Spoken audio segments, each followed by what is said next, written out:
Ah, much better. Okay. Well, that was a frustrating ordeal.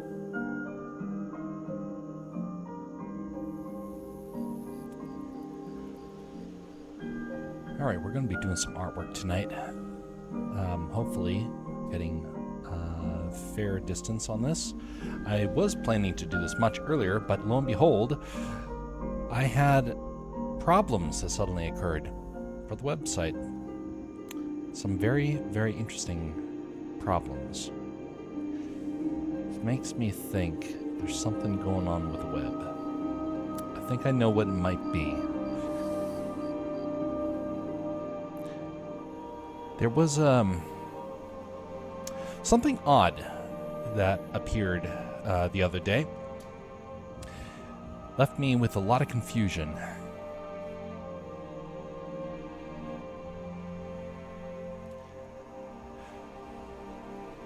Apparently, the whole system of SiteGround or Amazon or any other place that uses PHP code in their servers apparently glitched, or something else happened. Either it got an update or something, because apparently a lot of people are having problems. Now, I was able to resolve my issues fairly easily once I figured out what was going wrong, but it took me about 6 hours to figure out what was happening. Not a fun waste of time, you could say. But I learned, and I found out that there is indeed some problems that can happen just out of the blue, where they update code on one side and it cascades. And it's a really weird one, too. I can't go into the details because I myself am not entirely sure what happened. But it is something where I'm going to have to keep an eye on it. Alright, so for tonight, we are going to be doing some more artwork for this. Updating a couple more items in the background, adding some textures, and adding a little bit of atmosphere, too. Because this is a dusty place. I want to have some dust going around. I mean, most of it's going to be particle effects, but I want to have at least a little bit of a haze there.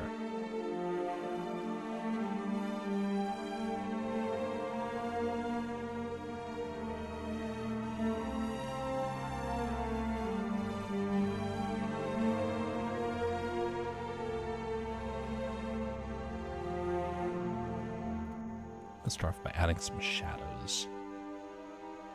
Some of this stuff.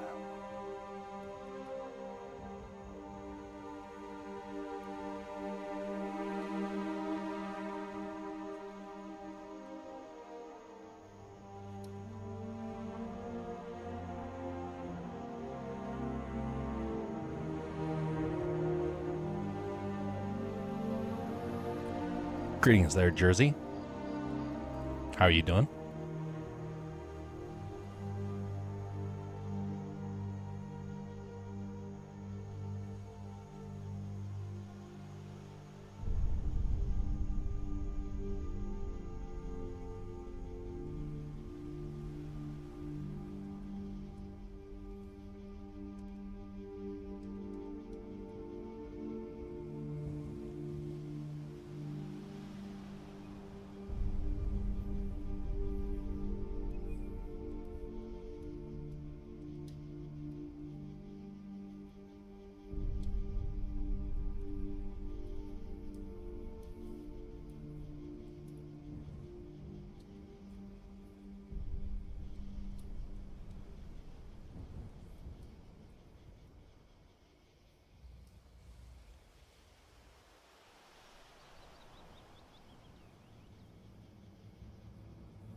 Excellent.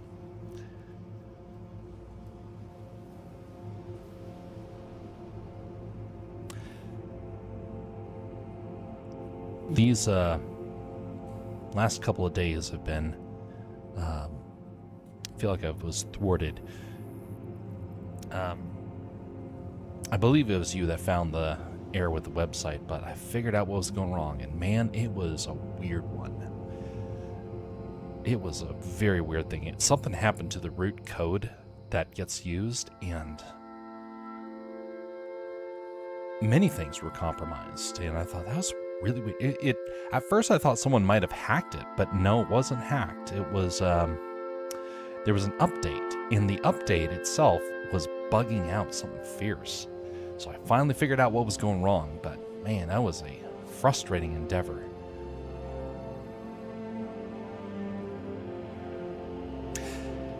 Tonight we're going to be trying to get as far as I can on this. I don't know how far I will go for tonight. I'm just going to go as long as I can. I still have work in the morning, so it's not like I'm going to be doing this all night.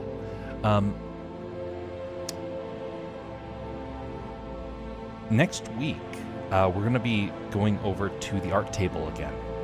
I've been wanting to get back to the art table for a while, and next week we're finally going to dive into that. This task right here is going to be finished around Saturday, after which point then we're going back to the artwork that is going to be for Milo. And Milo's Adventures is going to become a main focus once again.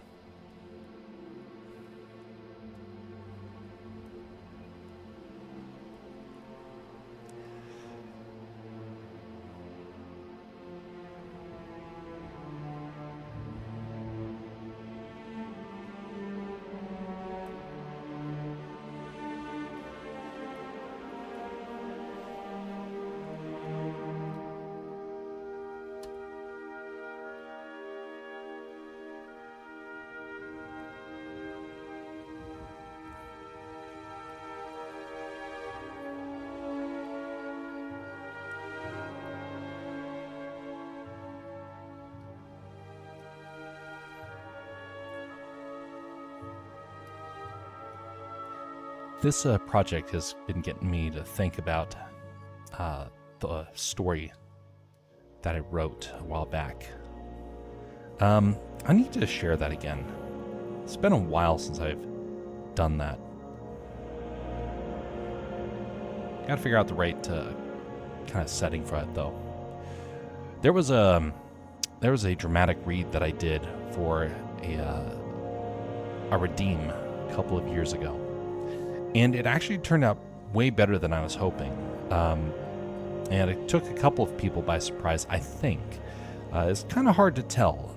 Sometimes people say stuff in chat that you have to try and guess what their emotions are.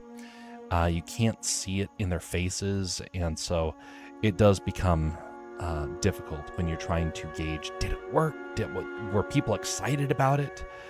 And I don't really know. I got a feeling like people really enjoyed it, but I'm not going to just assume that was what happened. Either way, it seemed relatively positive, but I do need to try that again.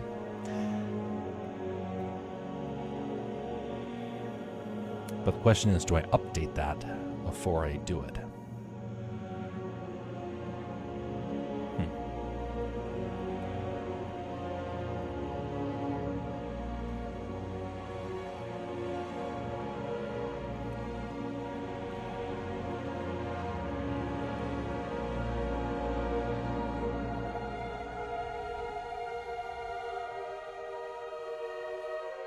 I don't want to slow you down too much, but is there a tool or way to allow you to select everything, drawn on a specific layer, like a select everything button for only a line art, for example, with no background and stuff?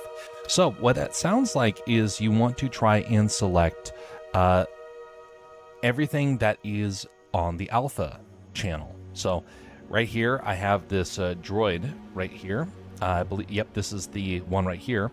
So what you're kind of suggesting is that you want to be able to select it, kind of like this, and then go over to a new layer, and then to be able to fill it like that. Is that correct?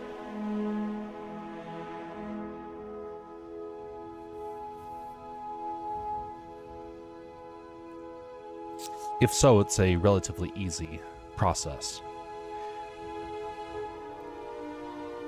So let's so right now we have this guy selected. Let's deselect this and go through this again. So all you have to do is press Control on your keyboard and then click the layer. Not the text, but the image that you see over here in your layer panel. This selects everything, and you are good to go from there. Now, if you're looking to select different sections, you can just be able to use your wand tool, relatively easy. If you have your vector lines, you do have the ability to select via that. So remember, I drew all the lines on the character. If I want to change, let's say, for example, I really want to change this chess piece, and I want to make it golden. I can be able to select the parts from the line art that I did beforehand, because in the end, that line art is still there. All I have to do is select that, come up here, add a new layer, and I am able to then turn this into a golden color.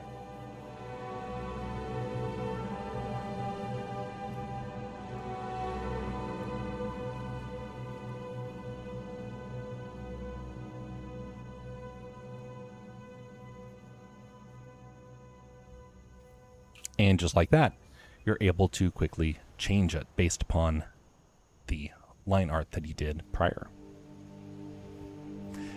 Saved me so much time. My previous technique was way too time consuming.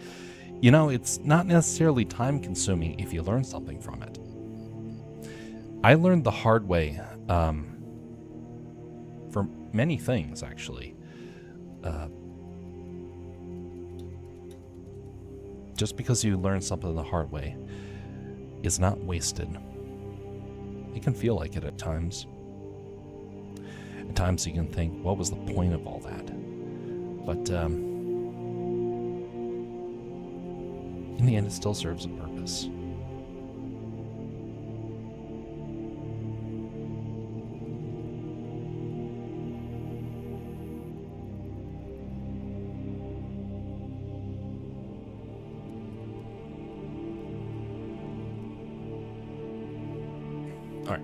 Textures. Let's add another layer here. Shrink that back down to right about there. That'll be fine. Let's add some concept brushes. All right, what do I want? I want textured concept, I think. Oh, yeah, that will do just fine.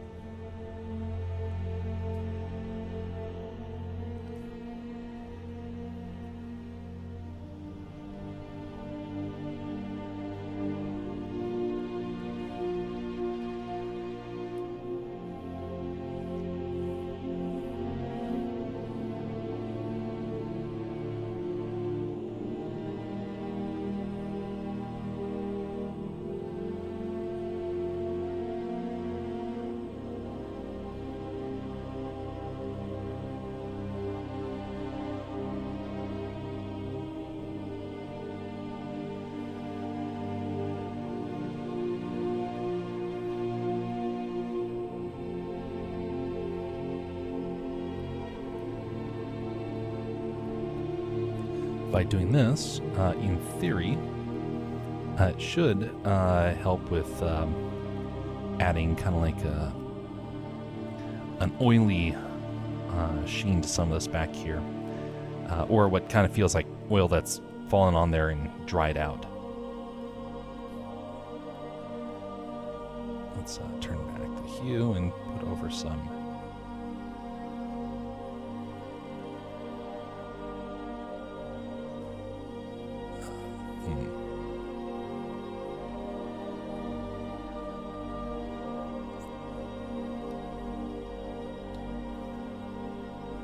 opacity back here. just mute it a little bit.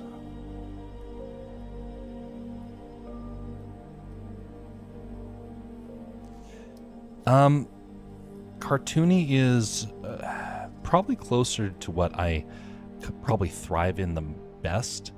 I won't say that it's my favorite, but I thrive in it the best. Realism takes too long, in my opinion. And a lot of the things I work on take a whole lot of time. Soft light.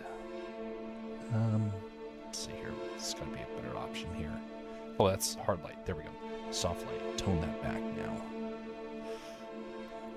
There's a couple of times where I work on a project and I think how much fun it would be to try and expand upon it, to really lean into it and make something special, to go all out with quality. And the few times I've done that, I kind of come to regret it. A lot of the things I work on are too complex, and that's something I never quite understood until I got older. And then I thought, wow, that's kind of unfortunate that I didn't quite see that.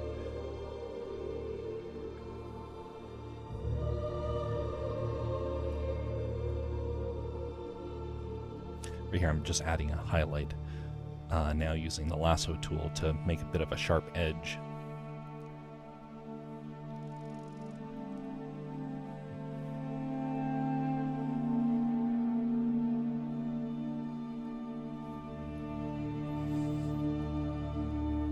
There's a couple of projects, though, I would love to be able to make in high quality. High quality animation. Or just artwork for it, for that matter. And some of them are possible to do. It might be highly impractical, though.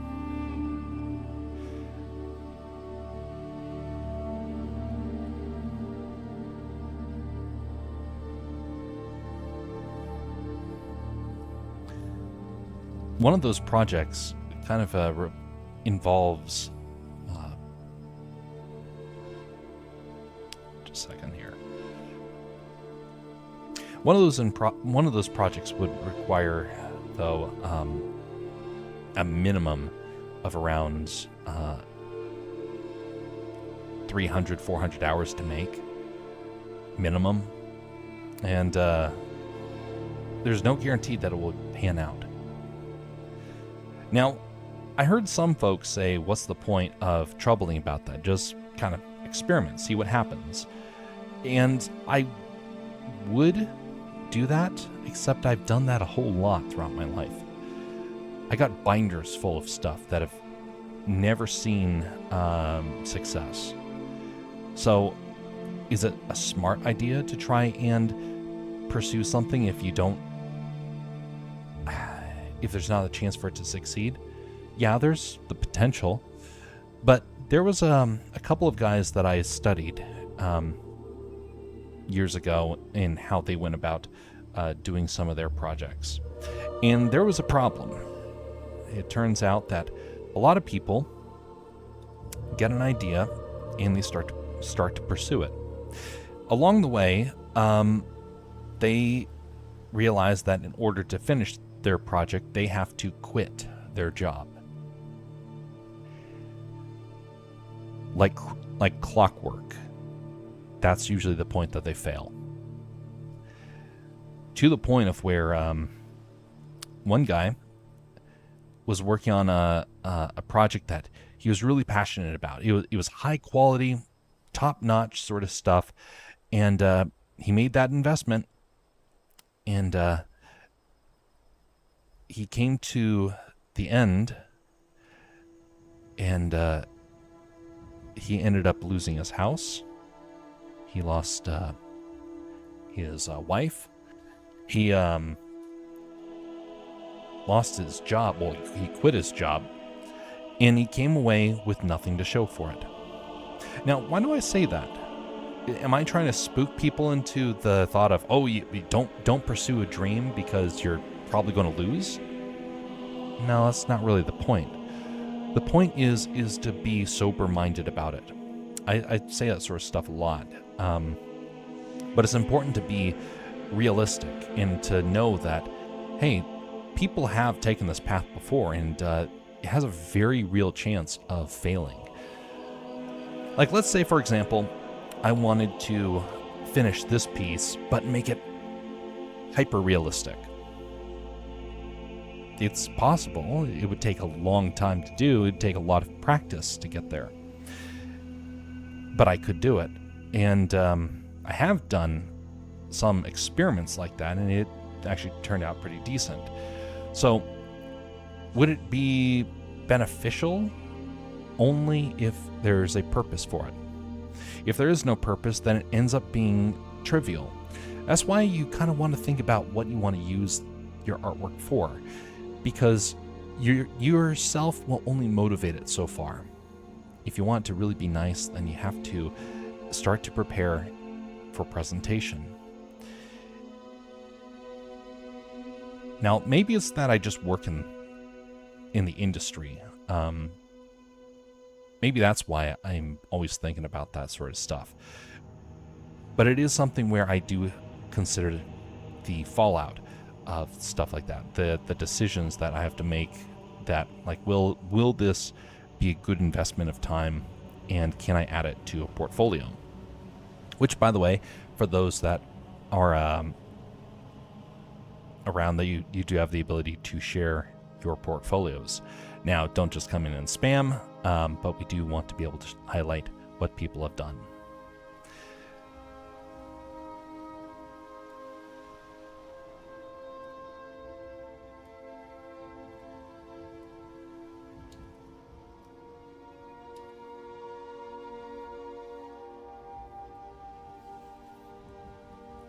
So the guy that I mentioned, the guy that spent 5 years on his project, it was pretty good, honestly. He spent a lot of time perfecting it. The animation, because it was an animated short, ended up being beautiful. But the story was lacking. The guy spent 5 years, and there was no story. It was, like I've complained before, it was an action scene. Action scenes take no effort to make. They really don't. They're right up there with horror stories. Anything that's designed to give like a jump scare is very easy to make. In fact, you could say that it's the easiest one to make, because fear is the easiest emotion to create out of your audience. But adrenaline is right up there too. It's very easy to get people to have adrenaline. So thus, which is right up there with fear. So it's easy to have an action sequence that you're like, yeah, that's so cool. Oh, it's so epic. And you're just come away thinking, wait a minute. I don't have any sort of weight to this. That's a very real challenge if you're an artist. And some people just say, you know what, fool me on that. I'm not doing it for that. I'm just doing it for the fun of it, for the coolness factor. Well, that's great and dandy until you have to actually kind of watch your own work.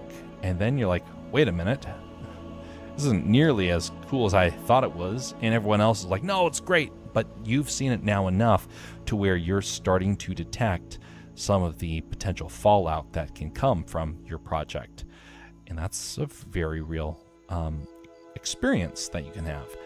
One that I didn't quite know until I started showcasing my work. And then I had to live with the fallout of the things that I made. Some of it was got ridiculed. Some of it was praised. Some of it I'm kind of waiting for it to eventually become ridiculed. But I don't want to work on a project that takes years just to find that out. And that's the moral of the story.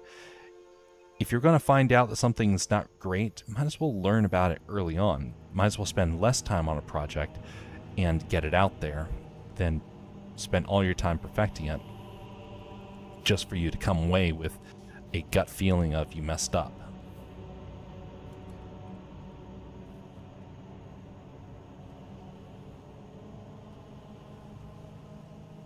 It's one of the great things about working on a team, because together you're able to go a lot faster. I've been stressing that with folks that I've known for quite a while. This realization that you don't have all the time in the world, and it's a lot better to work with people than by yourself.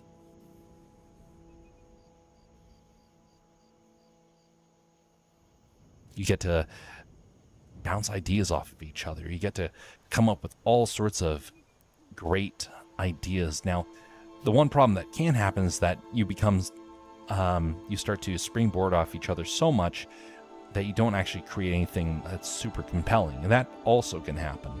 But you're at least able to kind of work together and learn. And so you might not make the best masterpiece in the world, but you still will work together and be able to be far more successful because you actually completed your project.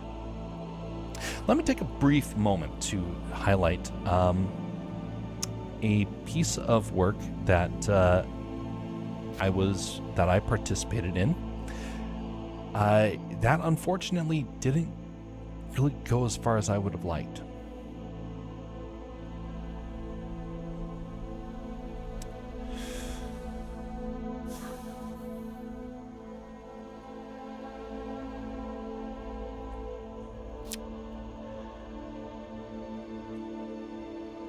It's right here. Renders. Here we go, videos.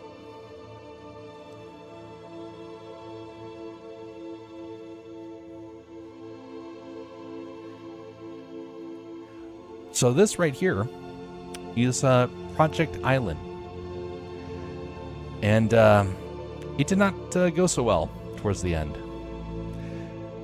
Project Island was an attempt to try and recreate Lego Island, but to expand upon it. And the original concept was really good. I got to contribute quite a bit over my time with them, and I got to learn a whole lot about animation and the process of modeling, working on a team.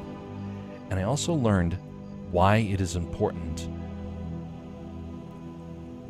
to have clear direction and to also value the input and critiques that your fellow creators have.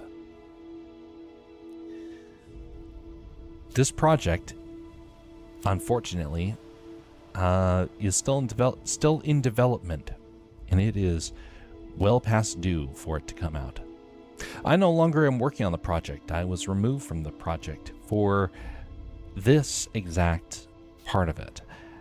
I gave a critique of it. I said, hey, we got a problem. We are way behind schedule, and we're not really going all that far. How do we finish this? Well, they got very frustrated with that very question. It's kind of weird, actually. You know that you're in trouble when you're no longer able to effectively make progress together. But anyway, so I spent a whole lot of time developing sections of the game or the different graphics, only to find out that there wasn't any desire to actually have any of it done. I created a quarter of the map. I created a lot of the different elements for that map, of which these are just the stand-in elements. And there was absolutely no interest in wanting to really have people's ideas taken seriously. And so they went with one person who threw a fit whenever he didn't get his way, and the whole project was being stalled out because of that. And so you could offer some corrections, some ideas, and it would not be acknowledged. It got so bad that we were waiting on the same item for over a year from one person who refused to give it up. They got very bent out of shape because we needed that element. So I finally got fed up and I said, fine, I'll make it. Didn't go so well. In such projects, do you ever meet with people working on it face to face, or is it all online? Most of it, sadly, is online. There's not a lot of people up here in Alaska to be able to work with. It's very hard to try and work on projects if it's not online. I want to make a project that's with a group using online. I almost had a team figured out a couple of years back, but nobody had the time to dedicate to it, which is understandable. Projects take a long time to finish, but it is something where I do want to try to still pull that off one day. The question is, will it happen this year, next year, or 3 years from now? I kind of think it will be within 3 years. The Lego animations I have been working on are actually, because I worked on this project, I had a lot of resources because of that. I built a ton of stuff for the Lego project. I spent hundreds of hours on it. It turns out there are some people that were also spending dozens or even hundreds of hours, and they weren't outputting anything. So, one day, I hope to work on a project with folks once again, and we can be able to work together to try and achieve really neat, amazing things. But until then, I will keep working on my own projects, trying to be as productive as I can, regardless. But anyway, it was a very interesting project to get to work on, and I made a kind of a review that kind of summed up all the problems that were taking place and kind of giving solutions for how we could move forward. And that idea was outright rejected, which is unfortunate because I was really looking forward to actually getting to follow through with some of the story ideas. I was getting excited. And you know what? This project may actually return one day. Maybe there will be an opportunity to rejoin. But not yet. Not yet. I don't like the idea that I had to abandon it. Well, correction, that it abandoned me. I would love to go back and still be able to help them, because I think a lot of them were aimless creators that found a commonality that they could work on. But you can't work on something like that without some intentionality. And that's one thing that we're desperately lacking as a team.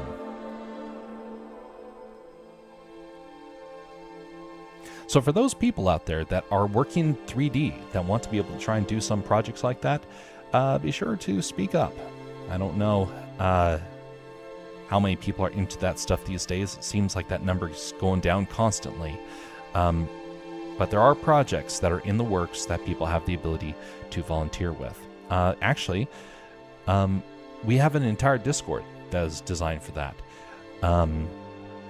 But part of the problem that I learned is that people can want to join, and then people's schedules are too busy, which is a very real possibility. I know I have more flexibility than a lot of other people.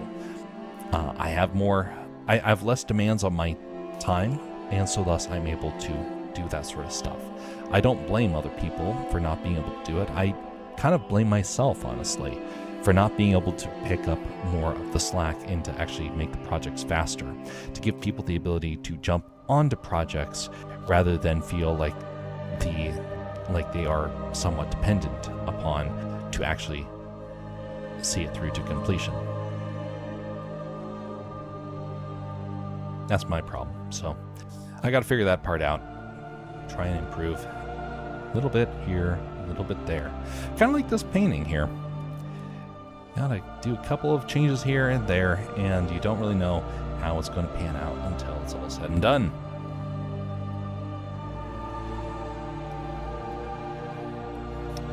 What is the line here? Blend? Why is that not blending? Oh, other layer. That's it. No duh. Genius, Jeff. There we go. Okay, so now let's have a more of a gunk look. Let's add some other shapes out there. So some shapes to just break it up.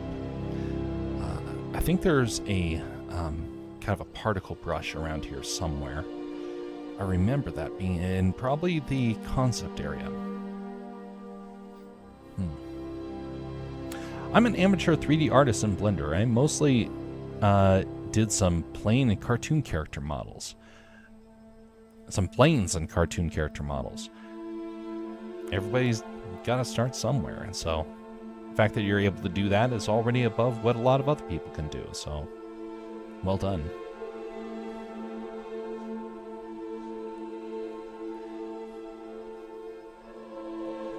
There's a couple of projects out there that I've gotten to work on where when I was at college, there was a guy, I hope to be able to work with him again one day. It's been a long time since I've talked with him, and he unfortunately had too many demands to try and go down the media career path like myself. And so he had to pull out. That's a very common problem that a lot of artists encounter in the world of communications and media. So he had to pull out, but he was a guy of passion. He was very good at adapting. He had zero background in media.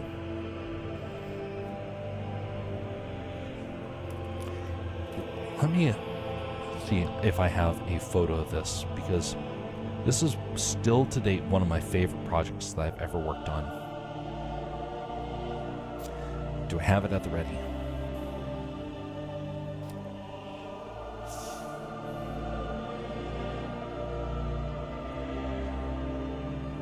Under old projects. Old projects. Old projects.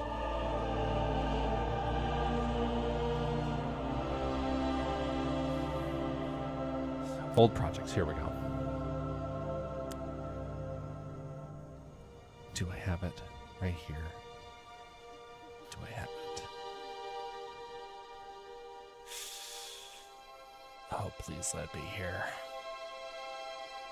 It's such a classic.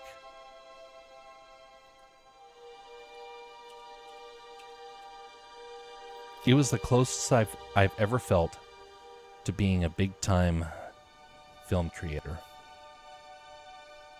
It was so much fun. Come on, please show up. This will make the story so much better. All right. Mostly learned from the classic donut in Blender tutorial. Oh yes, indeed, very classic. There are several different variations out there. There's some really good ones out there too.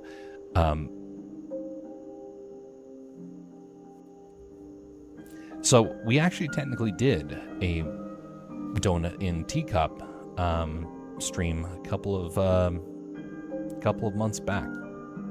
It was a small thing. It's part of the Blender challenge that happens at the first of every month. The next one will be happening on September, the first week of September, during which time it is the attempt to try and create a scene in Blender from start to finish.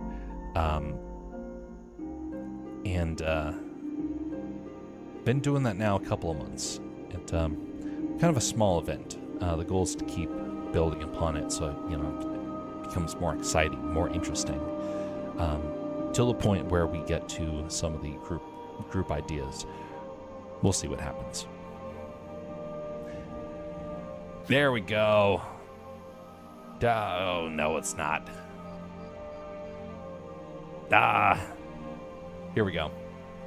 Here we go. Okay. Good, we have it. Open file location. Finals. Okay, this is good enough.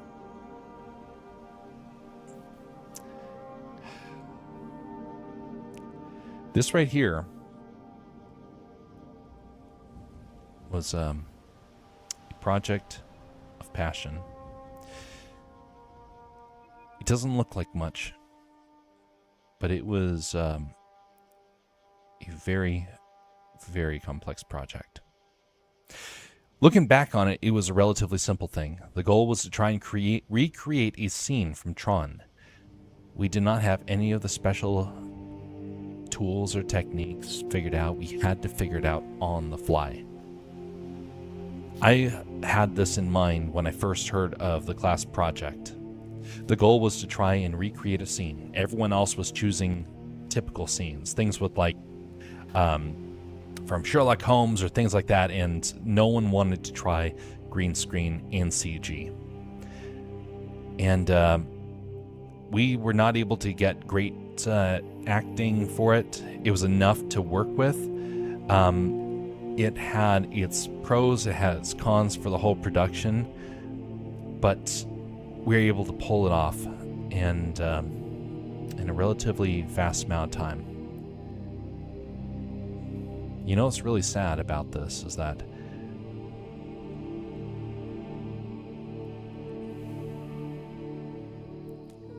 there were a lot of students who saw it and wanted very desperately to mock it. Like, look how terrible the acting is. The professor saw it and he was dumbstruck. No one had done this up until this point. This was the first time he had ever seen students try such a endeavor. Nowadays, it's relatively easy, which is a shame. A shame because we spent so much time doing it, and we cannot even compare to what people can do nowadays. But anyway, learned the process. It was incredible. But to go back to the person who came up and reached out to me, this was on my mind to want to try and make this. And the guy that I ended up working on this with, who was my coworker in this whole endeavor, my colleague in this, he came up and said, he'd seen my last project, and he said, you know, can I work with you on your next project? And I said, yeah, sure, you can work on it with me, but just so you know, I have an idea that I really want to pull off. This really ambitious project that no one else is probably going to want to give a shot. And he said, that's fine. I will learn. I want to learn, and I want to see what this technique looks like. And it turned out beautifully. And the professor, despite the students mocking it, actually showcased it at an event that wasn't even supposed to have a class project like this. And he took a moment to shout out both of us. There was the mockery that was starting, and he was like, folks, this is the sort of ambition that you need for the industry. It's kind of funny. It never actually panned out for the industry. He went into a different field entirely, and I never quite got my the wind in my wings to be able to take off for it. But we both learned something along the way. I had I had the background, but I didn't have the experience. He didn't not have the background, and he didn't have the experience either. We were brand new to it. It's all about the ability to be ambitious and humble, but to pursue things that are outside of your reach. Like anything, you have to be able to reach for something further away from you in order to eventually get there.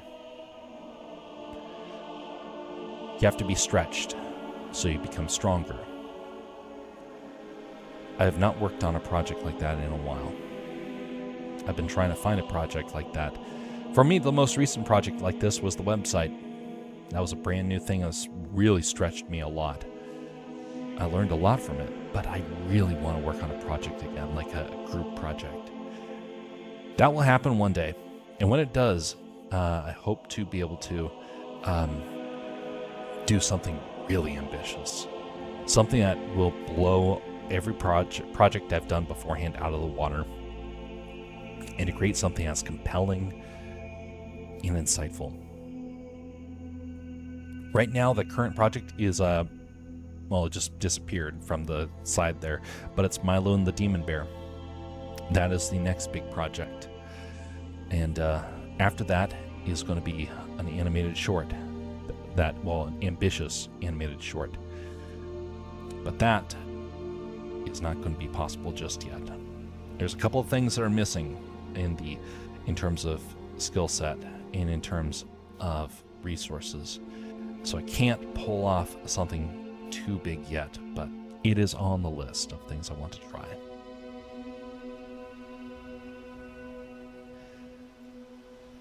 If I could, I would be making a short film a month. I don't have that ability because it just takes so long. I was trying to hire some people a while back. It did not go so well. People didn't have the flexibility, and in some cases the courage. There's two people who had very modest skills. They weren't bad per se, but they weren't great.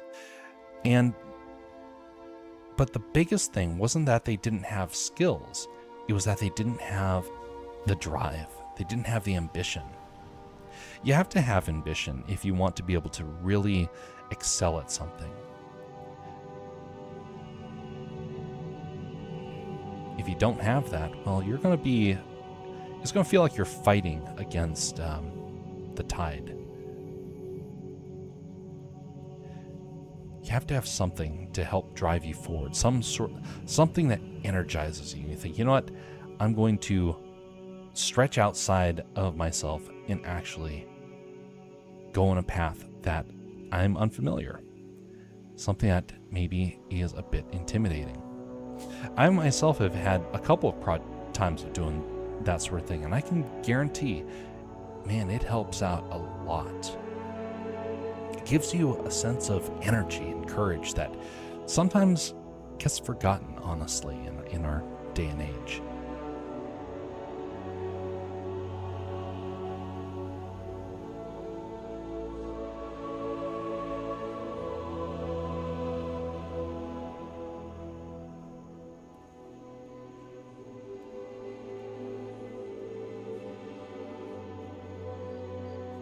I love amateur projects. There is a certain charm to them.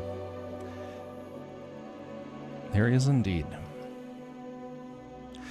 Part of the problem these days, though, is that there's a lot of big projects that actually are not amateur, but they'll pretend like they're amateur. A lot of film competitions have become that, unfortunately. There was a film festival that was taking place in San Antonio a couple years back.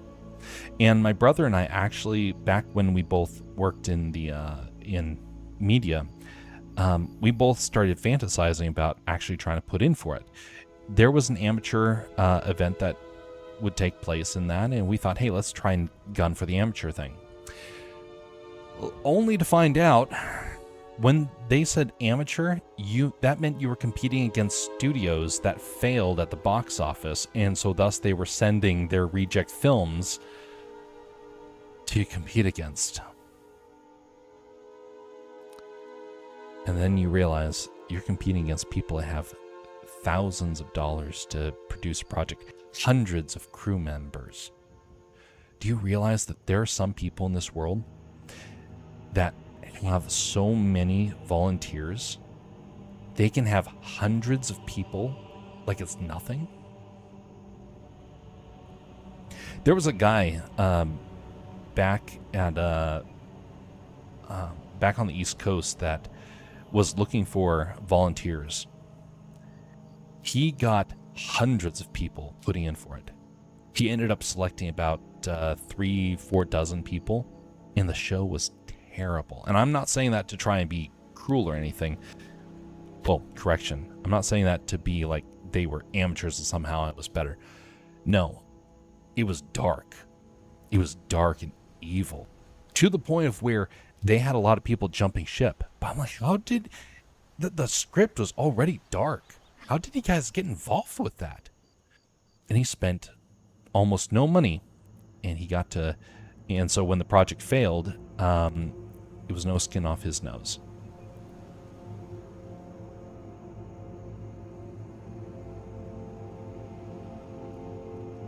But it's something where I realized that guy could get 100 people if he so desired, like it was nothing.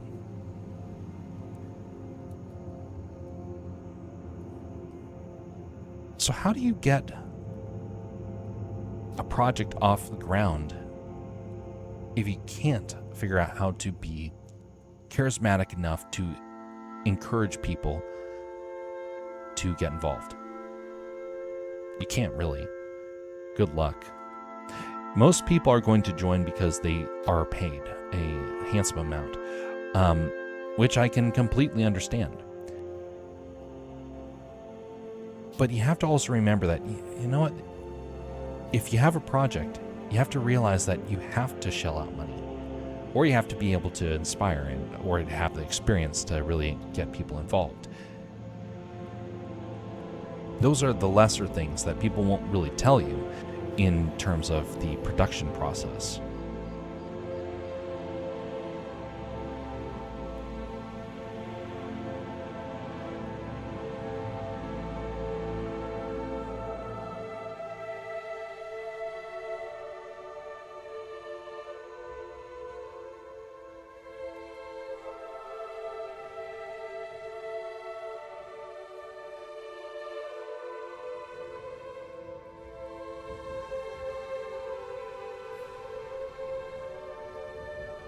Have you ever tried sculpting in Blender? It is so much fun. I originally bought my Wacom tablet for that purpose, especially in a time before drawing overtook me. Yes, I have done sculpting. I'm not very good at it. There are people out there that are way better. One of them is a guy that we've rated a couple times on the Twitch side by the name of Pantheon. He is much better at sculpting, and I highly recommend. He has the skill set figured out because he's spent a whole lot of time perfecting it. I myself have not perfected it in that way, and honestly I've had a couple of problems with the whole process, and so thus I have not actually been able to really get the most out of sculpting. There's another one that we've rated before. He's also by the name of Jeff, and he's actually from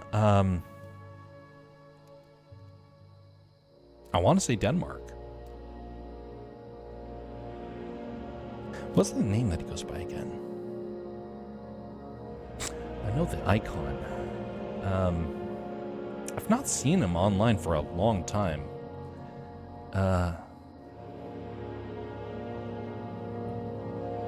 Where is this?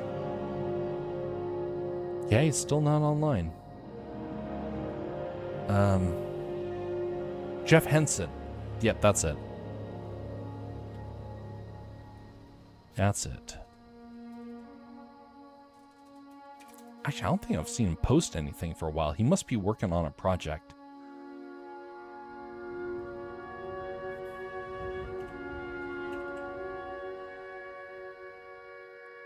Jeff Hansen. That's it. This guy is far better at this stuff. Okay. So this is the guy that I have that I can definitely say is really good at his sculpting. He mostly does monsters, which honestly in sculpting tends to favor monstrous creatures, but he's also done some really high quality human sculptures as well. This one is top notch. Very well done.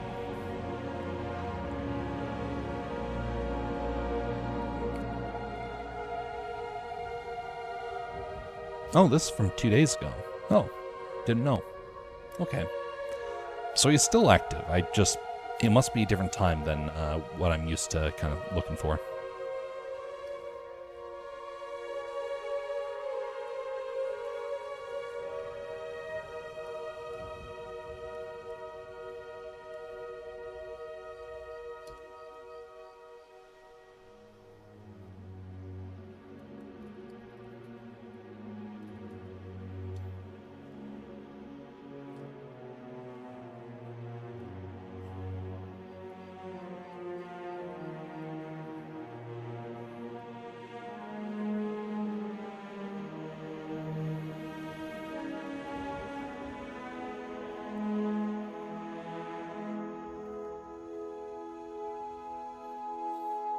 In terms of the sculpting, though, Jersey, have you had a chance to dabble in using it to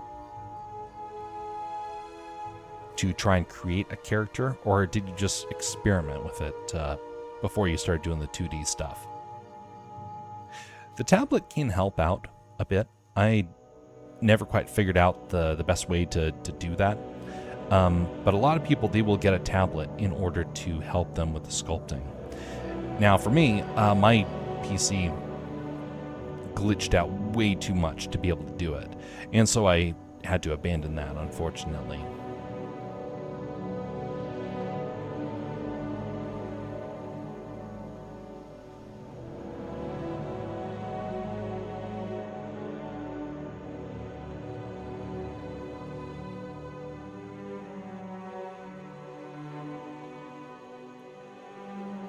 Trying to color in these shadows is a bit of a challenge.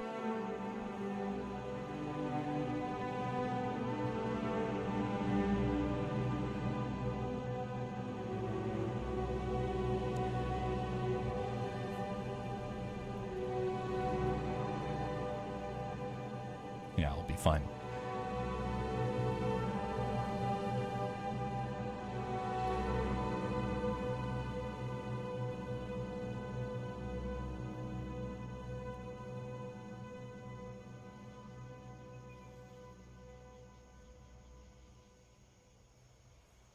I did some characters like Luigi, Mario, Rivet from Ratchet and Clank series, and Snowmans, some Snowmans and stuff. Very nice.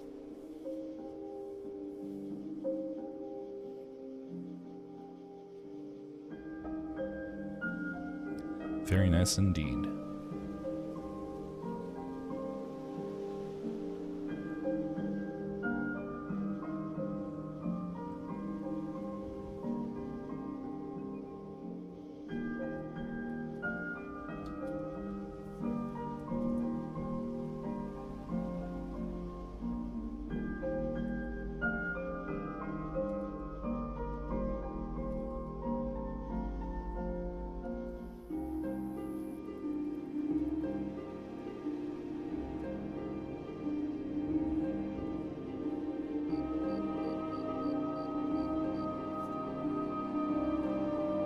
I was good at making faces and whole heads, but I struggled with the rest of the body.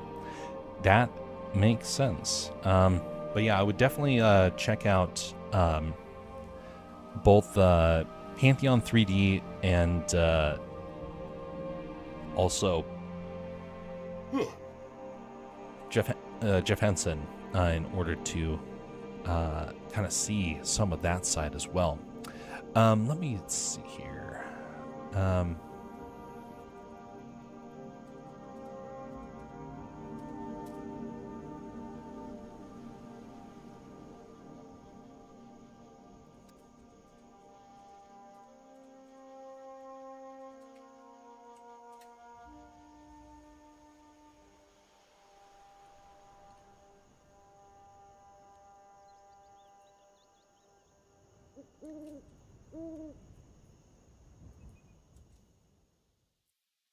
Here's a link to his stuff. It's I don't know when he's online, but if you ever have like in-depth questions about how to make any sort of character body, he is definitely one of the people to reference in that sort of stuff. In the process of learning human anatomy in every tutorial, people said that drawing is an essential and helpful skill in that. Absolutely.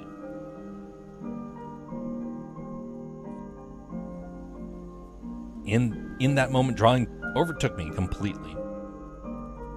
You know, drawing has so much potential in every artistic skill set. And being able to lean into that is good.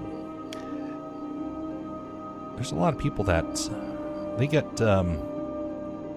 a little discouraged and they quit early on. I've known a couple of people where they had some really good skills in art, and it all kind of disappeared.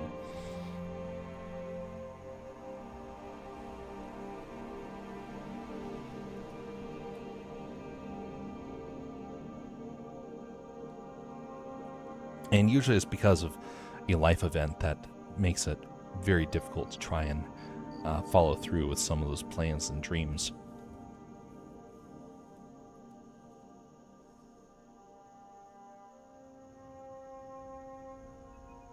Which, that being said, life comes along and eventually can do that. Of which you can never really fault people for some of the changes in directions that they take. Kind of like my friends, the ones that I used to work on projects with. I can understand why they find that they have the need to go somewhere else. And in that sense, all you can do is wish them well, because you yourself might have to do that journey one day. For me, that journey hasn't necessarily taken place yet, but I can definitely see the occasion where something like that could happen. I like this technique. This is actually turning out a little bit better than I was expecting. Having the rough brush for loose scrap like this seems to be just what is needed. There we go.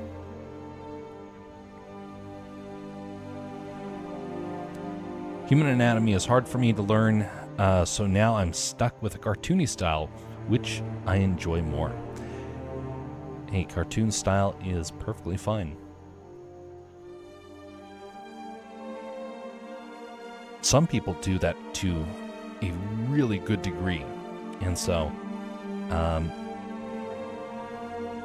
never discount that style.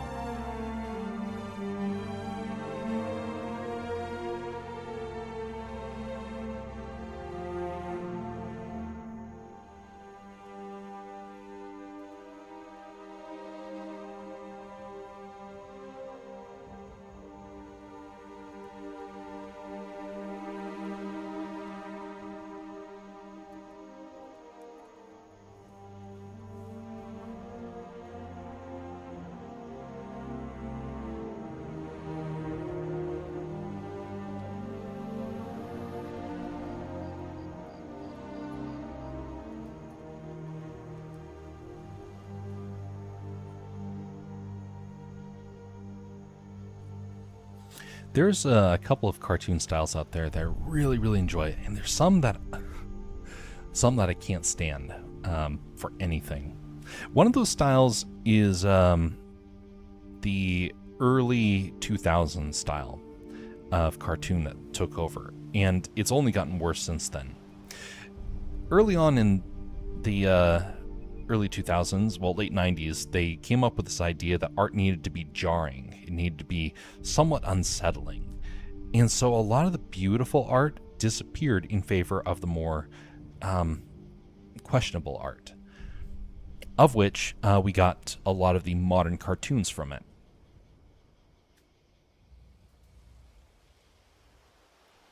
I really like Disney. I really like the anime style.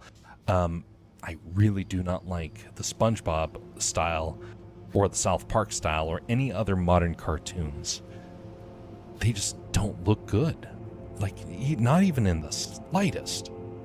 I want to know, well, I don't really want to know, but it is shocking how many people have actually really heavily invested into that art style.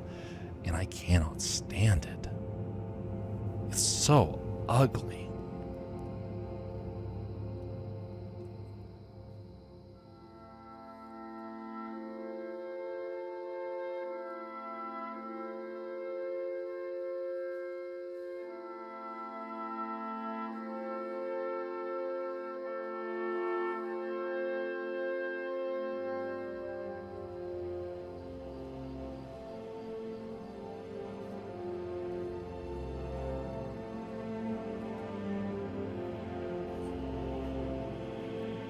I'm in the process of finding my unique art style. There are lots of artists that you need just a few seconds to recognize who drew it. I really want to develop a unique style like that too.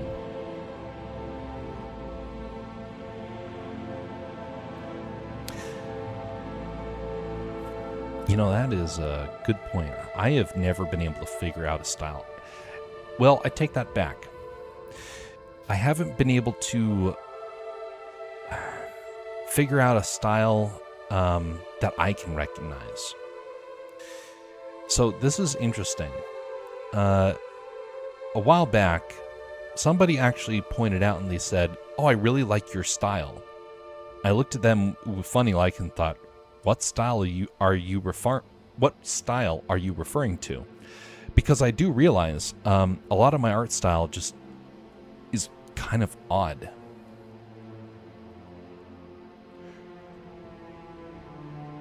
It's all over the place. It's not very consistent.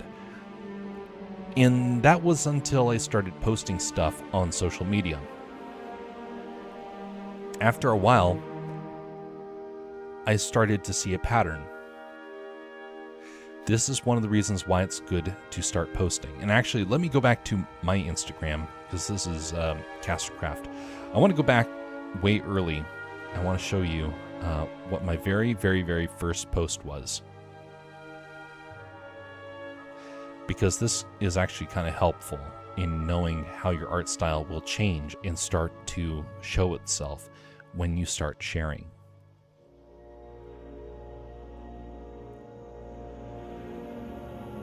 Okay, here we go.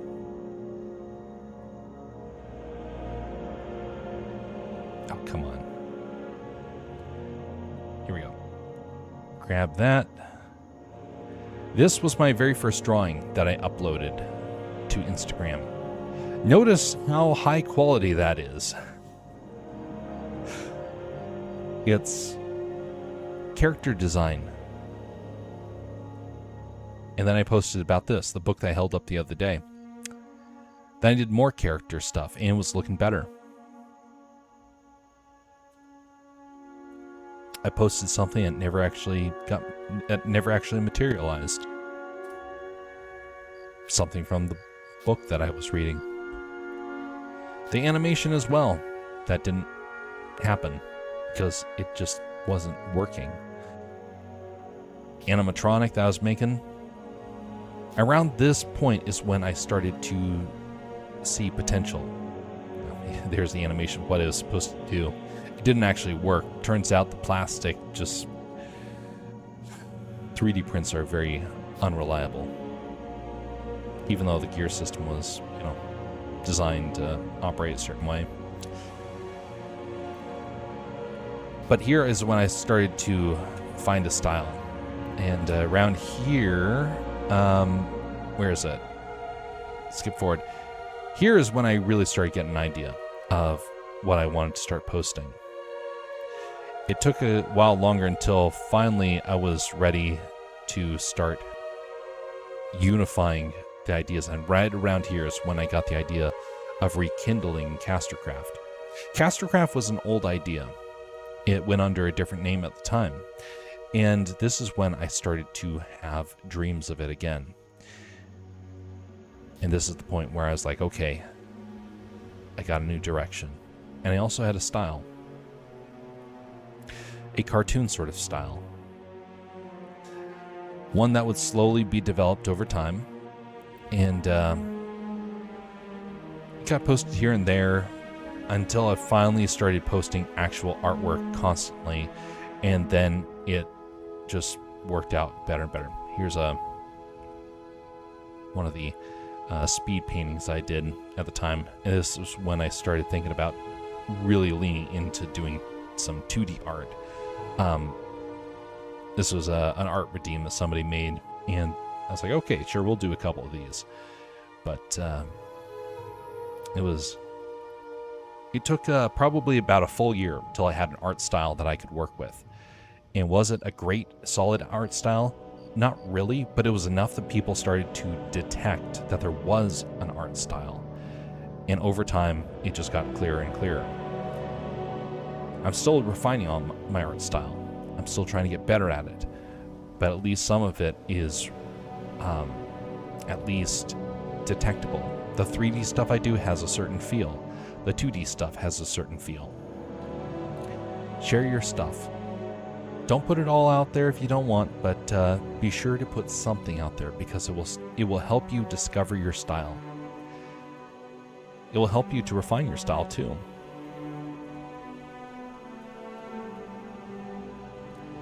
It'll give you the opportunity to showcase and to be inspired by how people respond.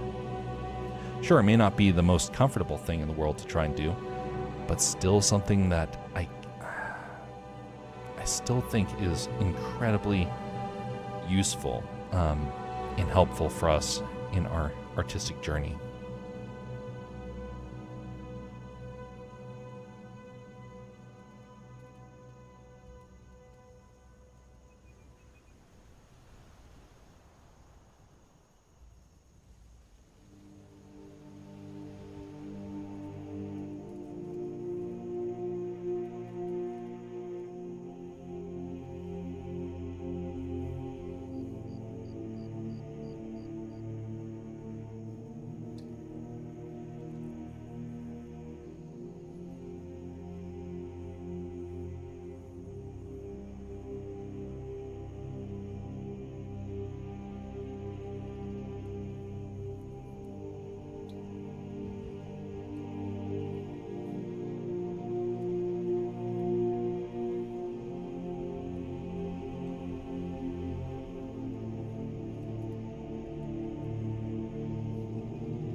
But I do art because I really enjoy the process itself.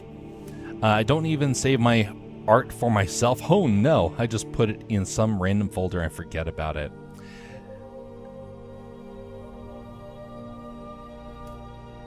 I mean, it is a choice. But don't discount your skill. If it is something you're passionate about, I'm not saying you have to make it into a career, kind of like what I've done, which is, by the way, actually a very crazy idea these days. People are not able to make a living doing this anymore. But it still helps to share stuff because artwork is meant for everyone in that sense. And so definitely can encourage that. You might learn something along the way that you're like, boy, you know what? I'm glad I put this out there. It may not feel like that at times, but it can be helpful. And I'm not saying put it on social media, but you should definitely consider putting out there for someone. Even if it's little known things where you don't really see it every day. It could be something where you just share it with friends and family, and that's enough.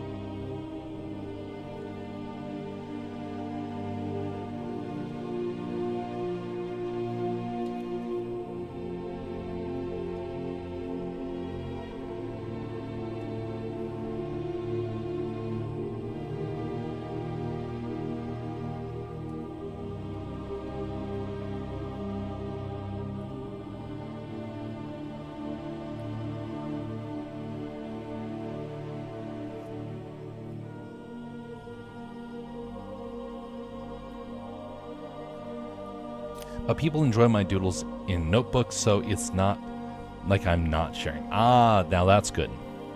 That is indeed good. I can see that.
I guess my digital art style is some advanced doodles. Yeah, that's perfectly fine. One thing to remember is when you are making stuff is to always be striving to achieve something. And back in the day when I was younger, I would be trying to learn by finding a style that I wanted to try and imitate. There's other times when I would just be trying to get, just practice, getting circles down, which I struggle with circles. Every artist is going to struggle with circles. But I was really struggling with it substantially. And so I spent a lot of times working on projects that revolved primarily around drawing circles in one way, shape, or form.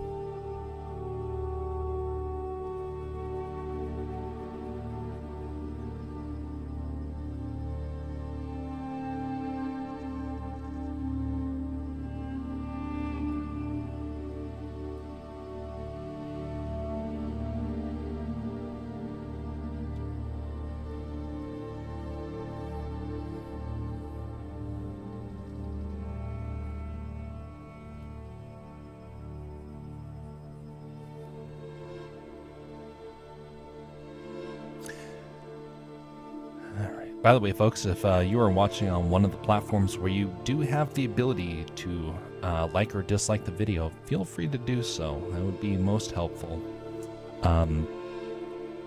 If you find good things around here, be sure to like it. If you don't, it's fine to dislike stuff, okay? I'm not going to hold it against you. I would prefer that you at least tell me what I can improve upon if you do dislike, but I'm not going to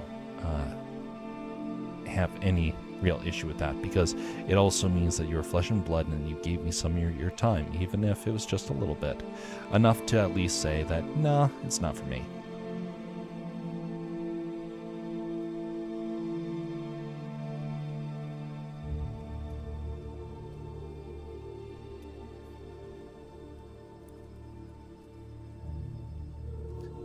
Let's do Mandalorian crest back here. Let me find the Mandalorian crest. Where is that?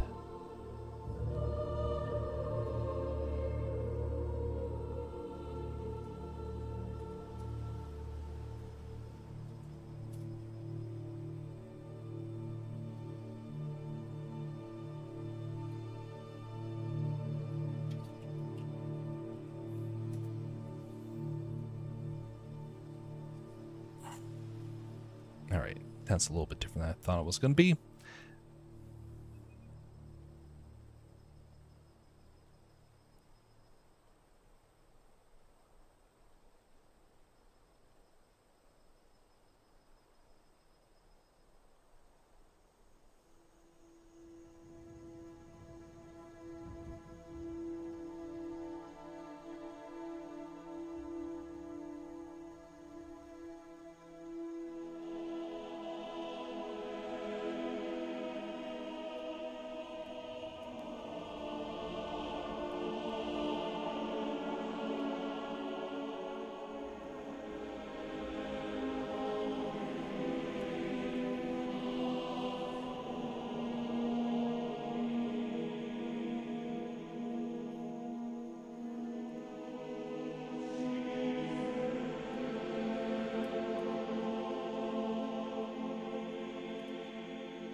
So this area is all done.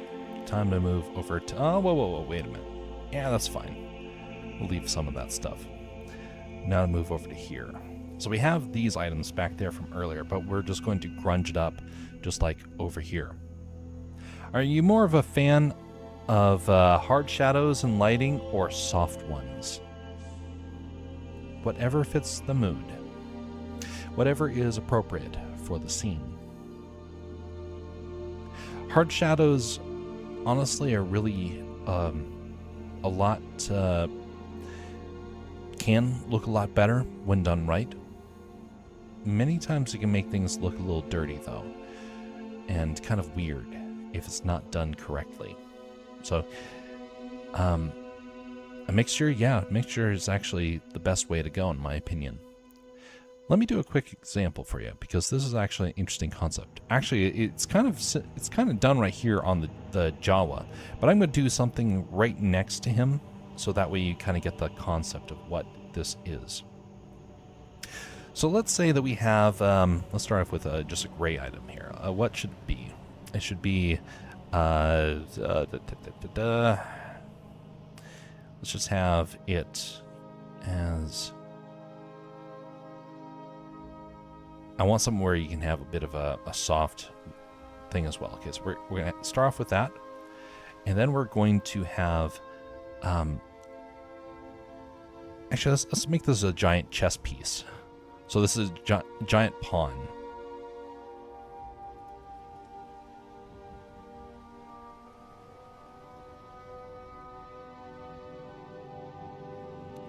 Really high quality pawn there. Actually, it kind of looks like a sorry piece. It'll work. Let's give it a floor for it to sit upon.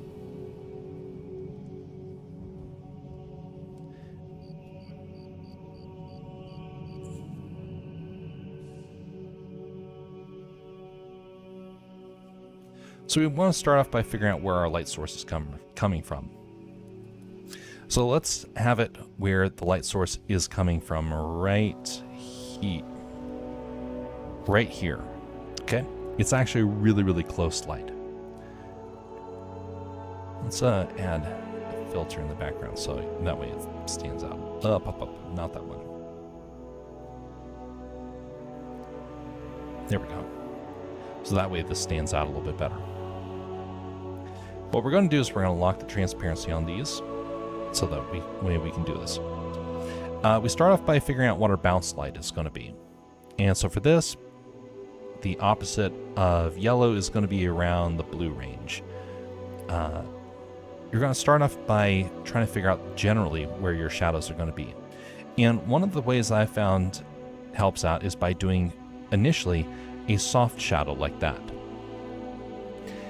From there, what you do is then you decide, okay, I'm going to have it where there's going to be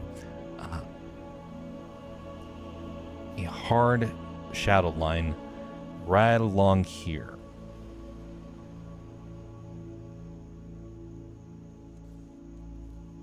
And that way you're able to do that and also be able to make it even stronger back here. Merge out the two. Same sort of thing down here, and you can tone it back when it's all said and done. And then you think, okay, I'm going to come along here. I'm going to add some lighting, put it onto an add. And because this is a round shape over here, we're actually going to do this. Because it tapers off, whereas the shadow, it's a little bit harder when that happens. Same thing over here, and then the hard light, which sometimes is going to exist on your object, sometimes won't. Doing something along those lines. This is what I typically will do, but notice this doesn't look professional if you try and go in this way. Part of the problem is that you have two different styles right here. You have a hard edge and you have a soft edge. The hard edge honestly would be a little bit better if it also was soft, even if it doesn't always pan out. You want to choose one or the other.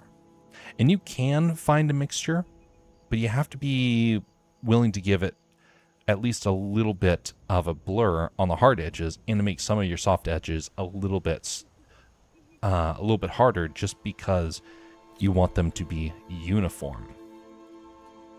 So that's one way of trying to do it.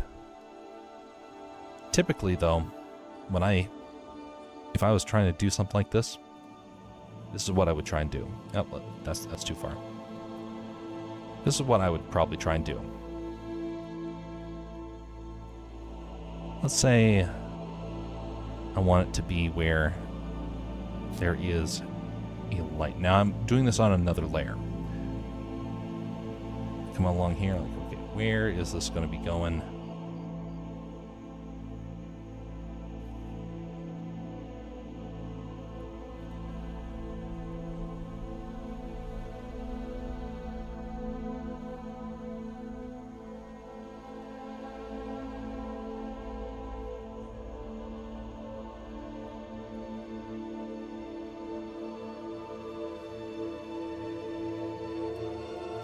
So here I've done hard lighting, and let's add this to I think, let's see here, what was the setting I want to go with? Soft light or hard light? That overlay. I didn't make it bright enough, so let's just have this as multiply right here. Duplicate that. And add. So now I come in here, remove the shadow for that one, come to here, remove the highlight for that one. Now I'm able to go in and say, okay, I want to go in and add a blur right around there, have a bit more control. Shadow, same sort of thing. So you start off with your hard edge and then you just soften it up a little bit. And then you have control over what that looks like. Add another layer and then add kind of an overall lighting.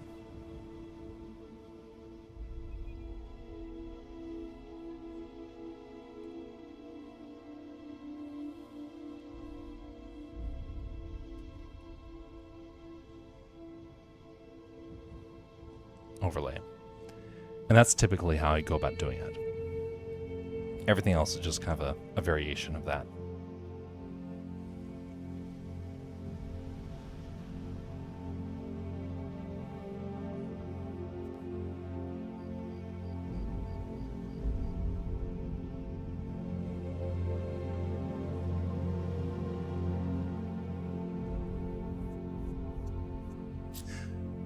My biggest issue is that I don't really plan what I'm drawing.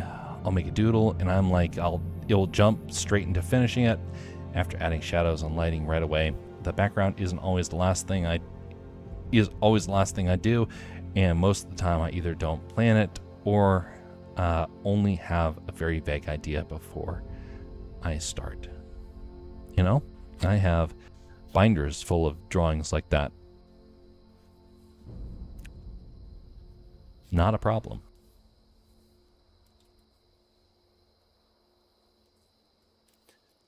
Whatever gives you the opportunity to grow.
This is turning out pretty well.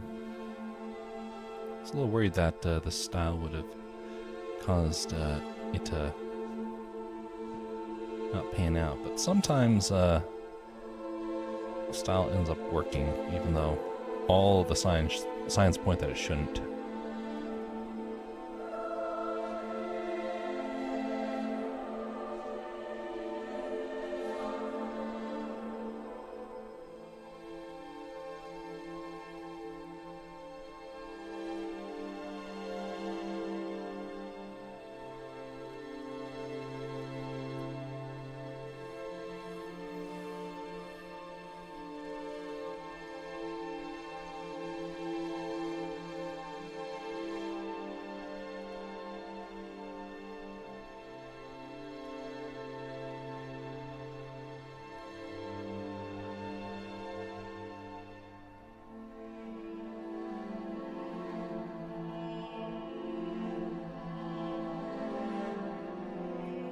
Now this is the exact style that I saw years ago from another artist.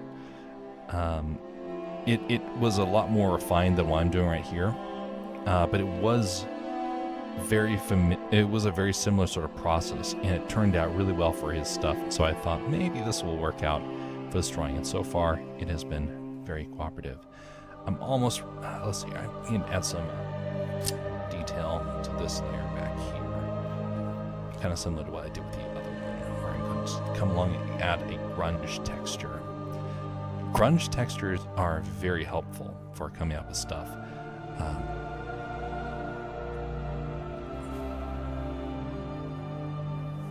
What is the one that I was using? Okay, that's the wrong one. That's the wrong one. Maybe it is this one here. I don't remember. I had a little fail last week when I fully finished a character with lighting and shadows, then suddenly decided to add a sunset background with a character not even facing it, and felt something was very off. I finished the... Indeed. Been there before.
Have you ever made a GIF? The answer is yes. of which you can see it over here on the Twitch side.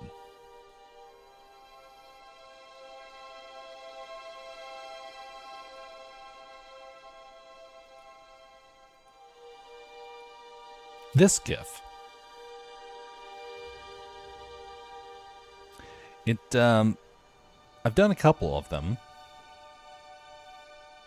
Not a ton.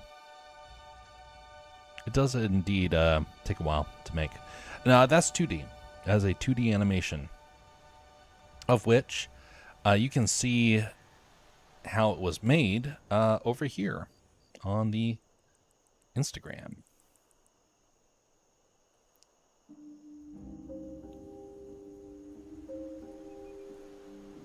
So this is the process at which I went about animating this.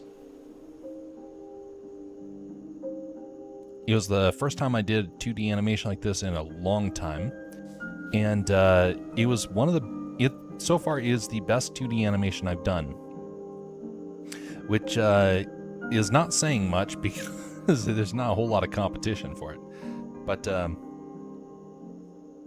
that's how I did it.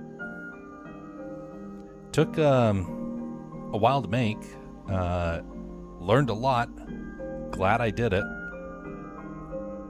but trying to do that for an entire short would be very, very hard. Not impossible. I could have made a short by now, actually, if I dedicated all of my time to it.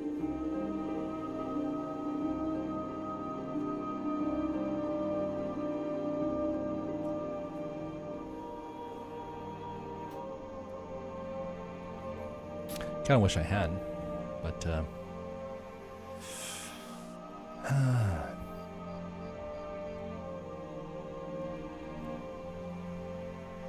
here's something to remember. There's always funny how 2 seconds of animation takes so much time. Yeah.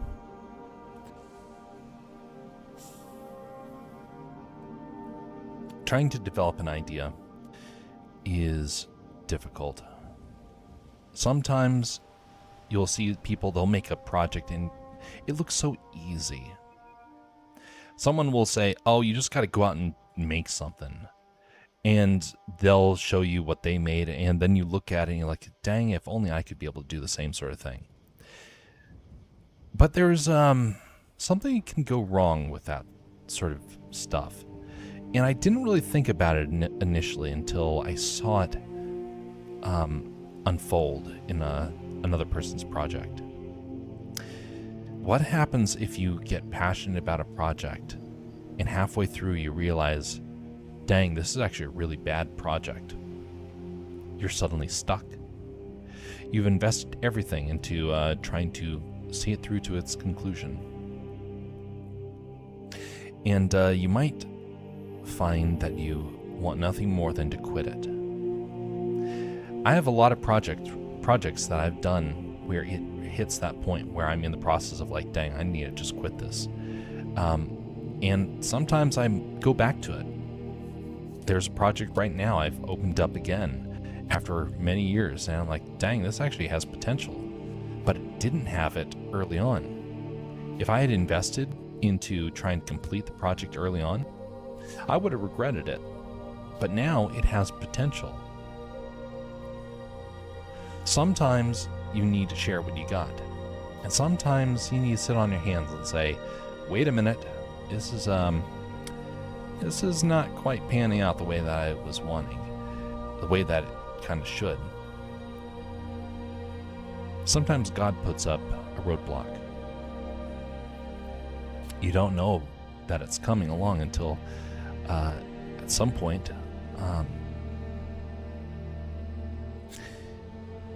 you wake up and you realize. Actually, let me put it this way.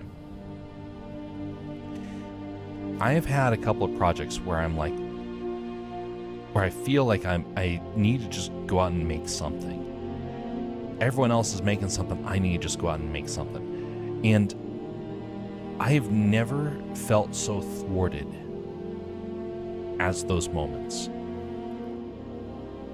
There are people that thrive on the first idea that comes to their head. And I feel very much like I have had many projects that it's like they were never meant to actually go anywhere. And the more I fight it, the more I try to make it work, the more I start to regret it.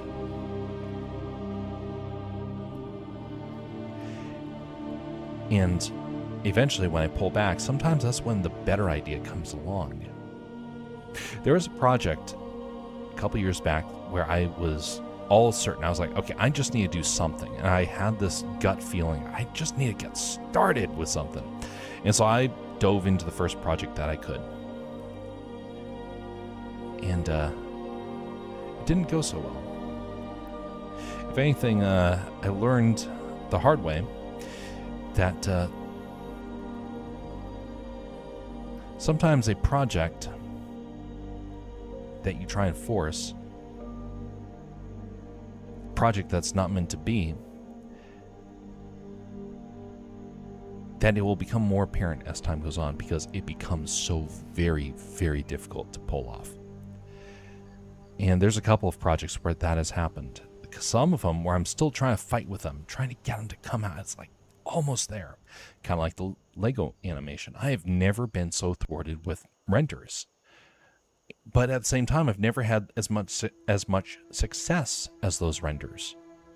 It's like somewhere in the middle. There's sometimes where I render something over and over again and it just refuses to cooperate. What if it's God that is giving that prompting? How would you know? What if it is not meant to be because now is not the right time?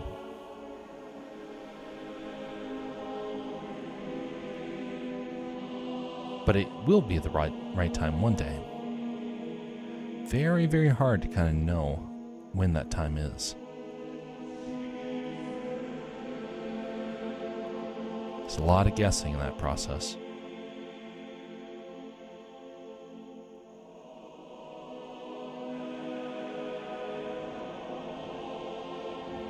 But I can definitely say that there are times where things are meant to be and when things are not meant to be. And you never are truly going to be able to know one way or the other until years and years later. Kind of like how there was a time where I actually thought for certain that I was supposed to go down one path. And I ended up getting thwarted, very much so. And I had to pull back. And thus, it became a point of ridicule, you could say. People would look at it and say, how come you didn't follow through with it? How do you convey an experience that took months for you to suddenly learn that there was something wrong with that path? How do you go back and tell somebody that? You can't. Good luck. It's not meant always for it to be clear, but you have the prompting like, hey, this is working out. No, this is not working out. You just gotta be willing to pursue it when it is available and to not force the point if it's just not going to function and if it's not going to work out. Because there might be a reason why it's not working out and you just don't know it for the here and the now.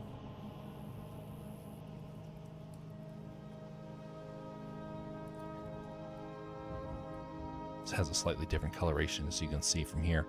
It's like dirty and grungy over here where it's brighter because we're by the door.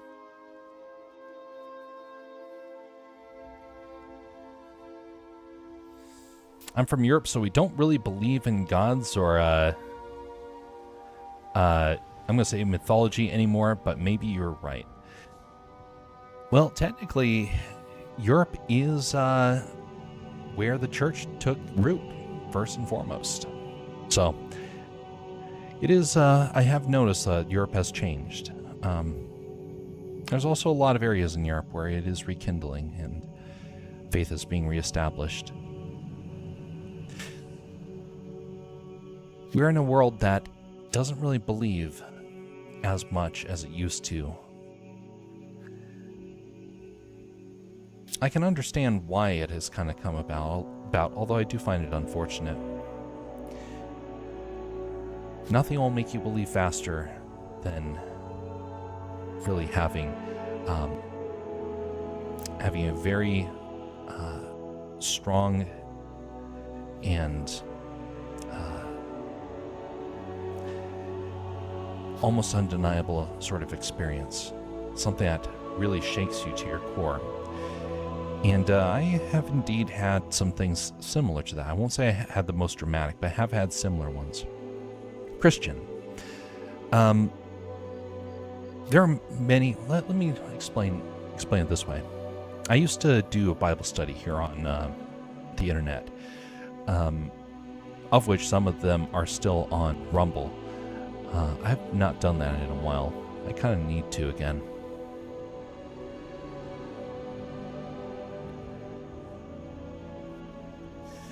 So, I grew up in a Christian family. I was raised originally to be a traditional Christian, meaning that it was based upon tradition rather than actual personal experience. Around the age of 13, I started going to what I would say is a bit of spiritual warfare. In terms for everyone else, that is when you start to have a very difficult series of events happening that maybe people can see, maybe they cannot, but it starts to torment you, and you start to have to wrestle with what is true and what is not. A lot of people decide to base truth off of science, off of the material world, off of things they can see, feel, touch. What happens when you have something that's happening deep inside of you? Something where you can feel it's not even part of your flesh. It's something that's causing your entire spirit to almost quake, and you can sense something is happening. I have had moments like that, and I'm a very sensitive sort of fella. I can detect stuff like that fairly easily, although every one of us will have that sort of experience at one point or another. An example is what happens when we are filled with grief. Grief is a way in which our soul starts to cry out, and it starts to overtake us entirely. If you think about it, grief is incredibly illogical, as is love, honestly. Emotion is illogical. Look at the animal kingdom and you'll see what I mean. Not a lot of animals have any sort of emotion. They don't have any sort of love or hate. Sometimes they will, but it's very, very rudimentary. It's not very strong. But when it comes to a human being, it is very strong. When I was younger, I felt that prompting. I started to feel grief. I started feeling the realization that there was more to this world than what I was seeing with my eyes, what I was hearing with my ears, and what I was feeling. And I learned along the way. Actually, my desire for art stemmed out of those experiences. A desire to want to try and help communicate what is felt deep in your soul. It was a great sort of experience, but it is also one where I look back on it and I realized I was actually having a lot of struggles. I learned from that. And when I was at my lowest, that's when I could feel God pulling at my heartstrings.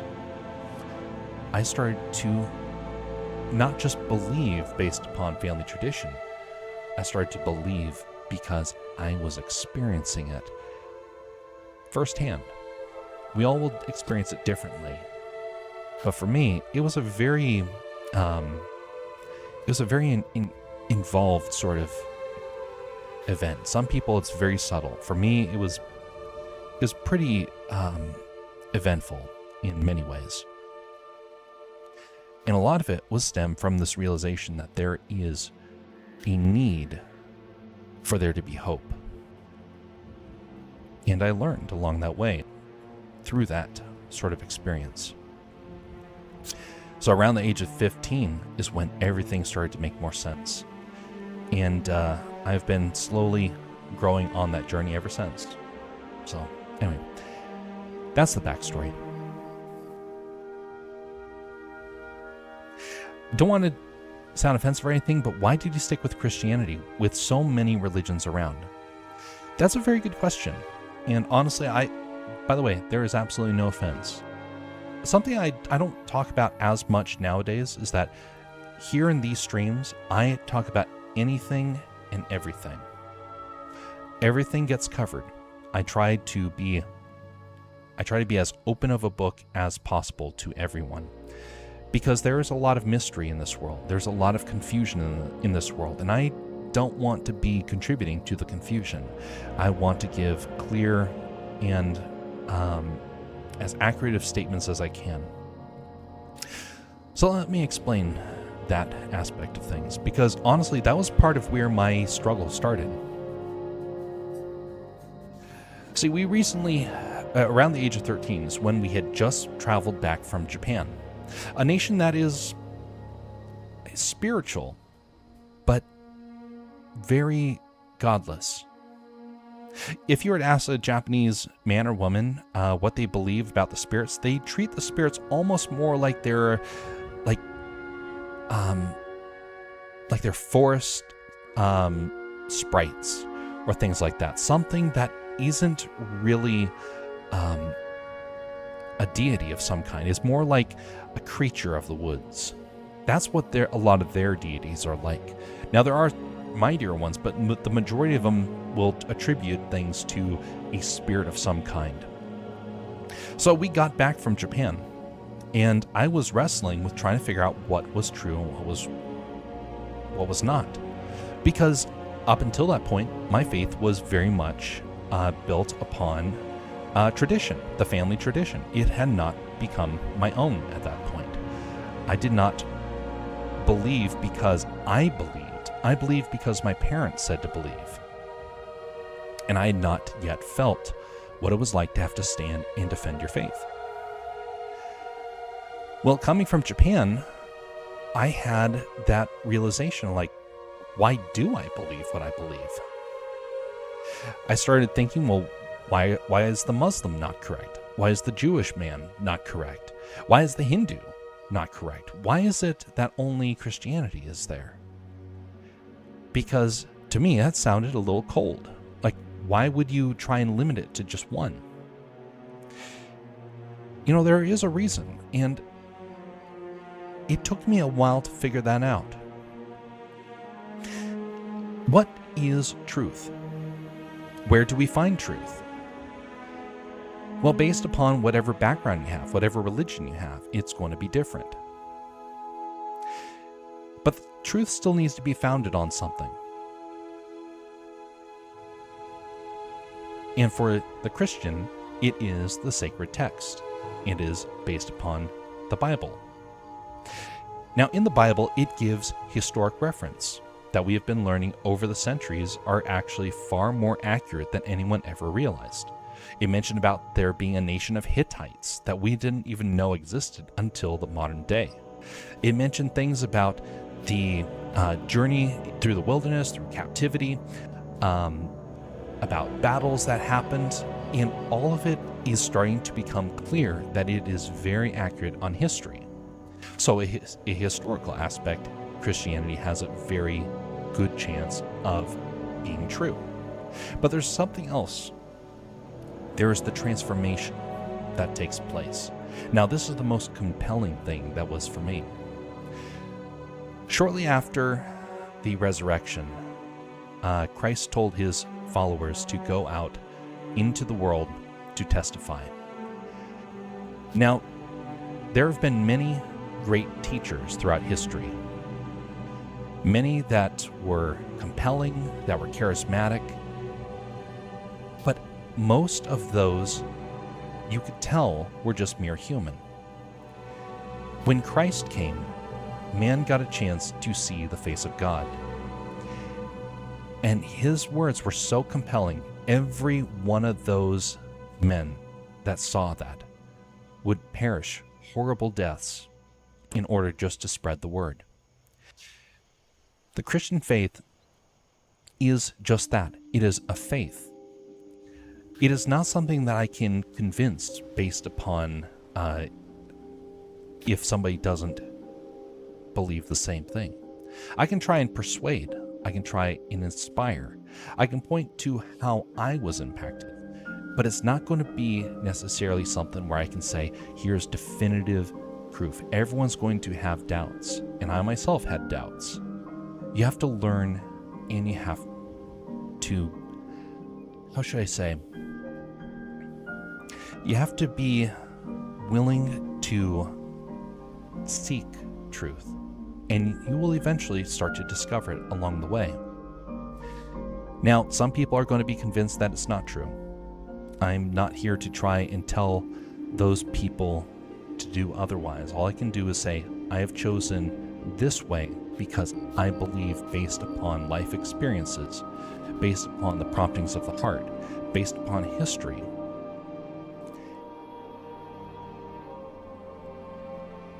I am able to try and reason through logic, which, by the way, in many letters that Paul wrote, you can try and argue through logic.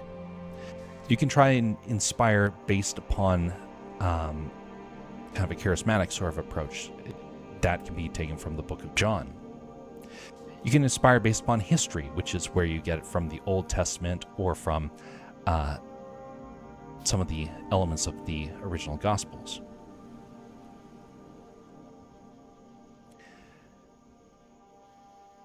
There was a Muslim man that I got to hear from. He was very convinced that Islam was the true faith. He was so convinced that he was willing to wage war over it. Now, how did I get to hear from him? Because one day he had an event that shook him to his core, kind of similar to what happened to me.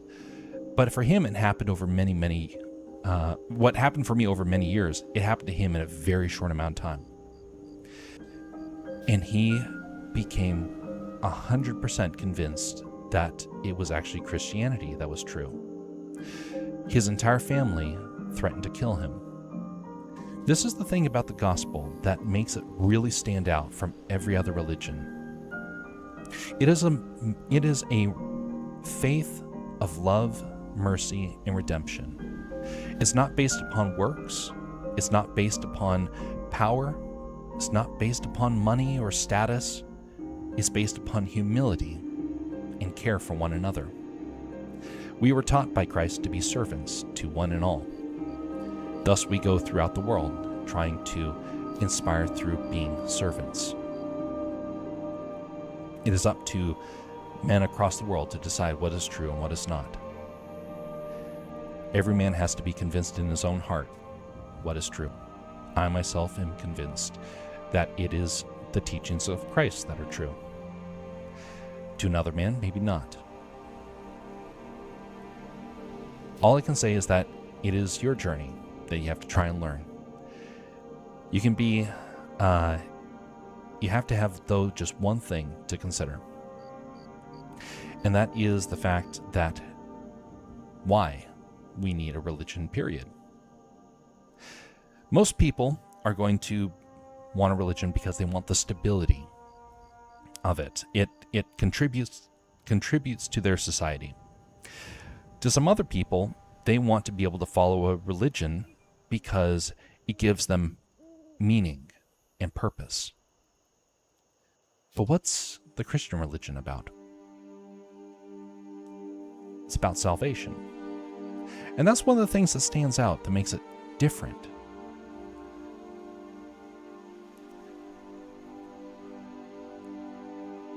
Salvation is a relatively original concept across religions. Redemption, resurrection, and perfection. If you want to study religions of the New World, for example, there is a lot of them where, regardless of who you are, you end up in a version of hell in one way, shape, or form. If you go over to the Far East, a lot of religions focus around becoming nothing or becoming part of a collective. If you focus on the world of Islam or the beliefs of the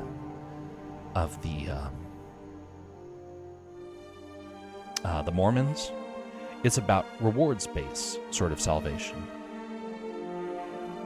Again, it's up to each individual person to pursue truth as best as they can, to be able to learn and to make their own decision. It always worries me to talk about religion as we have ethics lessons in Europe that teach us religion's origins, histories, and anti-theism overall. We mostly debunk religious scriptures, and after stuff like that, it's really hard to believe in anything. But who knows? Maybe someday I'll turn to some religion like older people often do. You know, I do know a bit of what you're talking about. I did live in Europe for many years. One thing you will find across Europe, though, you will find the roots of churches everywhere. Yes, a lot of Europe has removed a lot of those elements. I guess it's up to Europe to decide whether or not they're happy with that. Something to remember is that when you're younger, to remember why people have faith in the first place. My friend, strong Catholics on your family, that's understandable. Probably regret sending me to public school. Hey, there's a lot of Christian families over here in the U.S. that kind of would say the same thing. A lot of people regret it when they go to public schools. So, the question is, why do we need religion? My friend, when I was... So, one of my earliest memories as a kid was with a friend of mine. This friend was around the same age as me.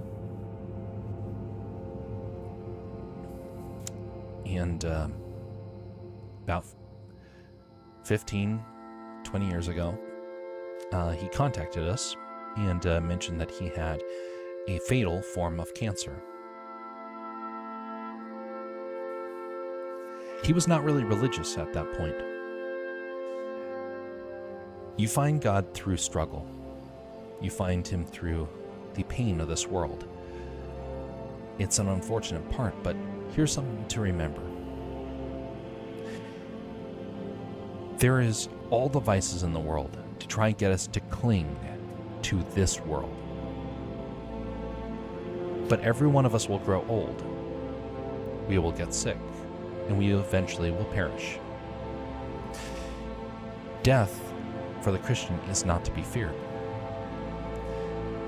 And I got to see that in my friend. As he got closer to the end, he had the most amazing transformation. I couldn't even recognize him. He had changed so much.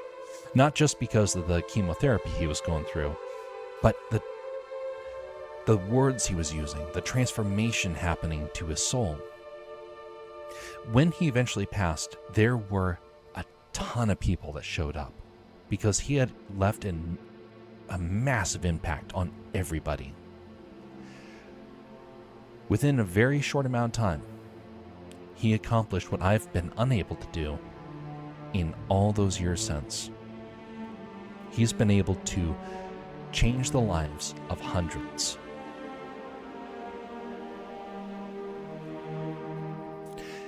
He was somebody who met pain and suffering earlier than most of us. I will get to see him again. And that is a thing to hope for. That's a thing to be glad for. I'll get to see my grandfather again one day, and hopefully my grandmother. There are consequences for this life, and that's something to also remember. If we think about the worst tragedies in the world and the fact that there are some people in this world that commit horrible, horrible atrocities, and we think, what's the point? Where's the justice? Where's the hope? There is justice and there is hope, and it may not happen for a long time. But that's the other thing, is that God is somebody who is just, and everybody who has done terrible things in this life will have to account for it. Everything we do in this life will be accounted for. Every word, every deed, every word that's not said. Now there's going to be mercy as well. And for those that are believers, that's where the mercy makes it so hopeful.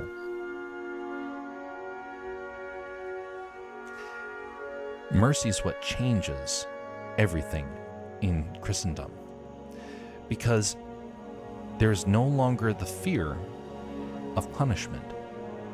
There is instead a concern for those who are hurting, for those who are lost. The fear transforms into compassion. Now, I will say part of the problem of the last couple of years is that a lot of Christians have sadly not been very good at ministering. And I'm not necessarily a great minister myself. I'm merely a believer who is somebody who wants to be able to speak as to why I believe what I believe. But there are some people out there who don't even try that. It's like they can't be bothered saying one thing or another.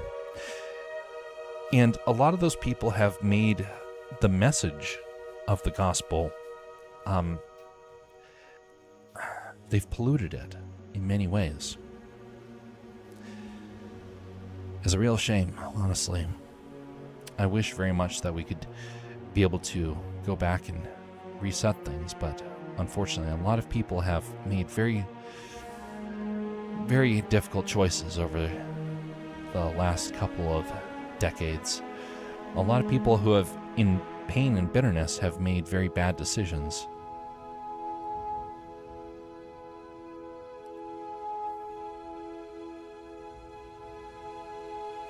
A lot of churches that have suffered. A lot of churches who have closed their doors as a result of a lot of the problems that have happened inside congregations. Now, this is going to happen. Some churches will thrive, some churches will not. That's not necessarily a source of whether or not they're true or not, because some churches will be persecuted and some will perish. Some will fall away, and that's another problem.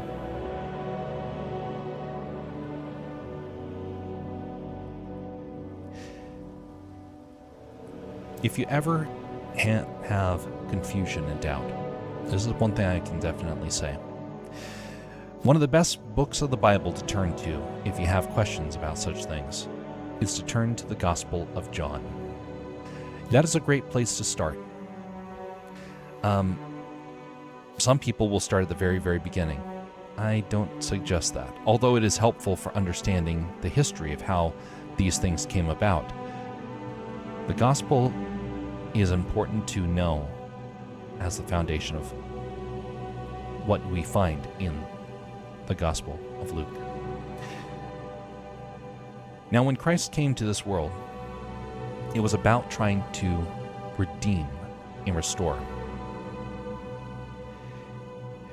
Now, unfortunately, mankind is incredibly wicked, and when they saw the ministry of Christ, many of them turned on him and eventually ended up leading to his eventual crucifixion.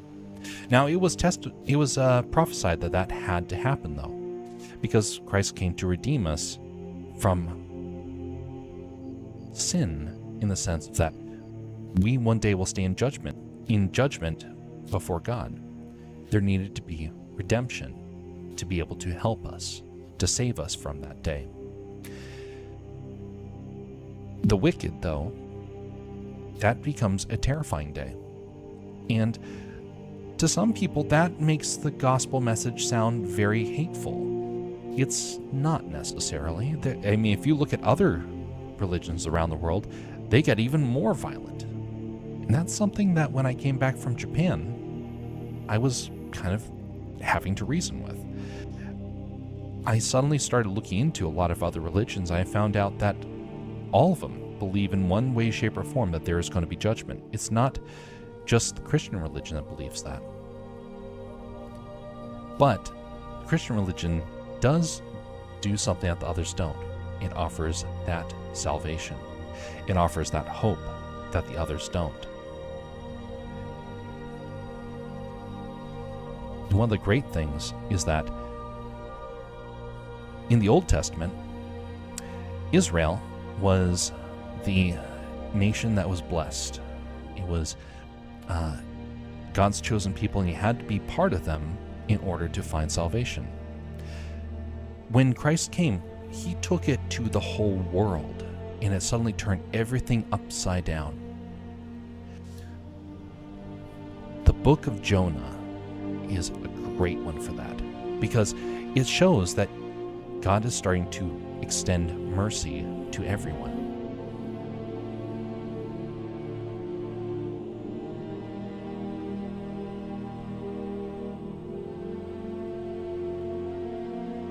As far as I remember, we were told to be very cautious, with the Gospel of John, but I'm not sure if this is the one we were warned about. It is the one where Jesus talks about being a God. So, in the Gospel of John, Christ is explained as to why he came to this world, about what his role was.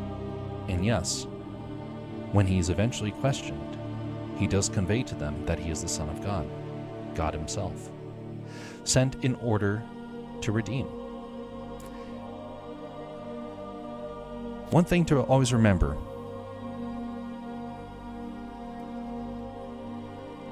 there is a great desire for many people to want to cover up the gospel. For many, many reasons, but the biggest reason of all is that if the devil is able to keep us from learning the truth, he's allowed to basically cause a lot of people to suffer.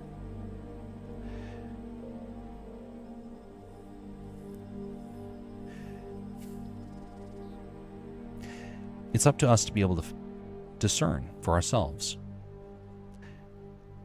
It's not for us to be told one way or the other how to believe or what to believe. It's for us to be able to look at the scripture and to be able to learn from that.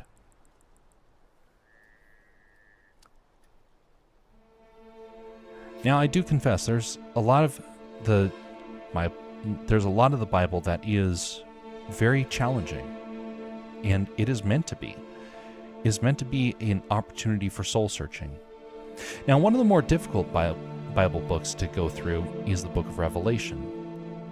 That one is a challenging one because it's going to introduce a lot of concepts that to the average reader is not going to make a whole lot of sense. It's not meant to. It's meant to be something that is a roadmap for many people to know that there is a future and what that future is going to hold. And that even though we may not fully understand what it is, that God does know what it is. And he's telling us that he has it all in control and to not be afraid. That's one of the big things, not to be afraid. So there's a lot of things in this world that we can be afraid of. But we are told time and time again that we are favored and that it is not, that our life does have meaning in God's sight. Enough meaning that he wanted to redeem us, to restore us. Even though we're an incredibly wicked sort of creature. Just look at history, and it doesn't take much to see how wicked humanity can be. But despite that, God still found favor with us and wanted us to still be in his graces.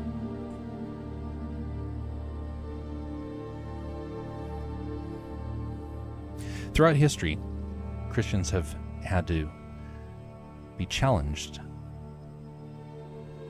by the world about what they believed.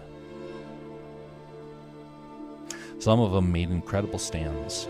Some of them ended up losing their life as a result. Those people are inspiring. I don't know if that will happen to me one day. I do know that there are still Christians across this world that have had to pay that ultimate price. But many of us, some of us, the biggest challenge that we will have to face is our neighbor, is our family. That's one of the biggest challenges. In that sense, it's not that bad. We have the Christian leaders of the past to thank for that.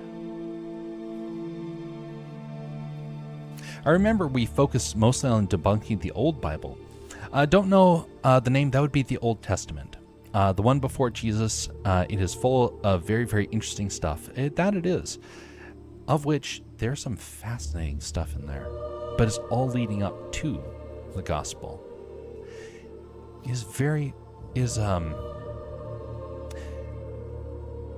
One of the, like I said earlier, one of my favorite books is Jonah. And you know what? That's one of the last books in the Old Testament. Very, very well done. And very inspiring. Of which you can find on my Rumble channel. There is actually a 3-part series on that, where I talk about the book of Jonah. I think Christianity and Islam were my 2 favorite religions of my teacher to debunk, as we barely touched anything else. You know, there's kind of a reason for that. It's the 2 religions that have some of the most dedicated, well, not some of the most dedicated followers. You're not going to find many people that still worship Zeus. You're not going to find people that worship Odin. You're not really going to find people over in the Far East that are going to be worshiping any particular deity. It's kind of all over the place.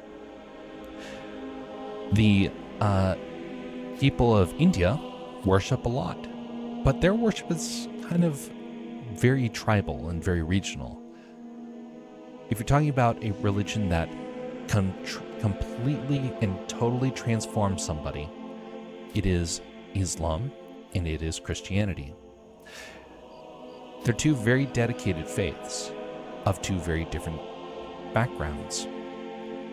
Where Christ said, "Go forth and minister to the world and be peacemakers," Islam said, "Go forth and spread Islam through conquest." 2 very different approaches, but both with a very similar sort of goal. Again, it comes down to what you believe. I had a teacher who very strongly did not believe the gospel. And it was weird for me because I ended up having to defend it publicly before I was ready. And I still don't think I'm ready. We're always a work in progress, and but we're not supposed to decide when or where we have to defend. We have to be able to speak and hold our own regardless. And it is God who will get to decide how those words are used. Maybe those words will be used well, maybe they're not. Maybe you're just supposed to be a stepping stone in that person's journey. But for my teacher, it was a very different one. My teacher was hostile. And over many weeks, I ended up having to defend myself multiple times on that matter. And the teacher never quite understood why I held to the beliefs as strongly as I did.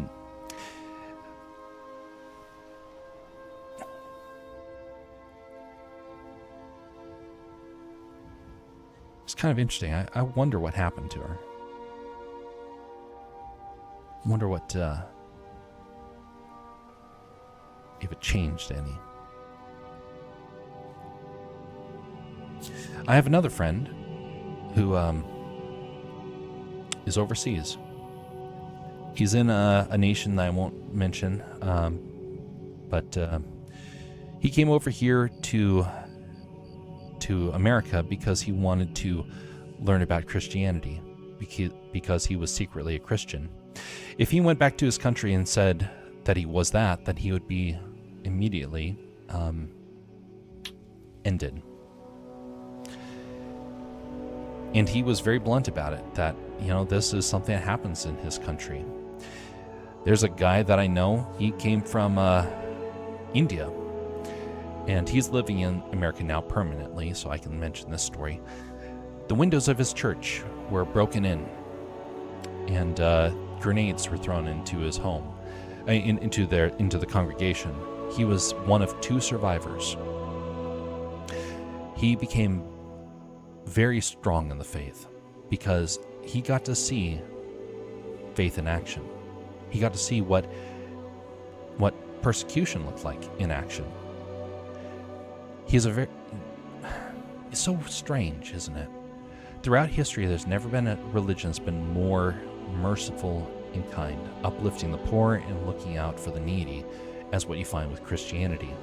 And yet that can be very off-putting to some religions, especially ones that are more influenced by the devil in many ways. Knowing what's true and what's not many times is understanding who God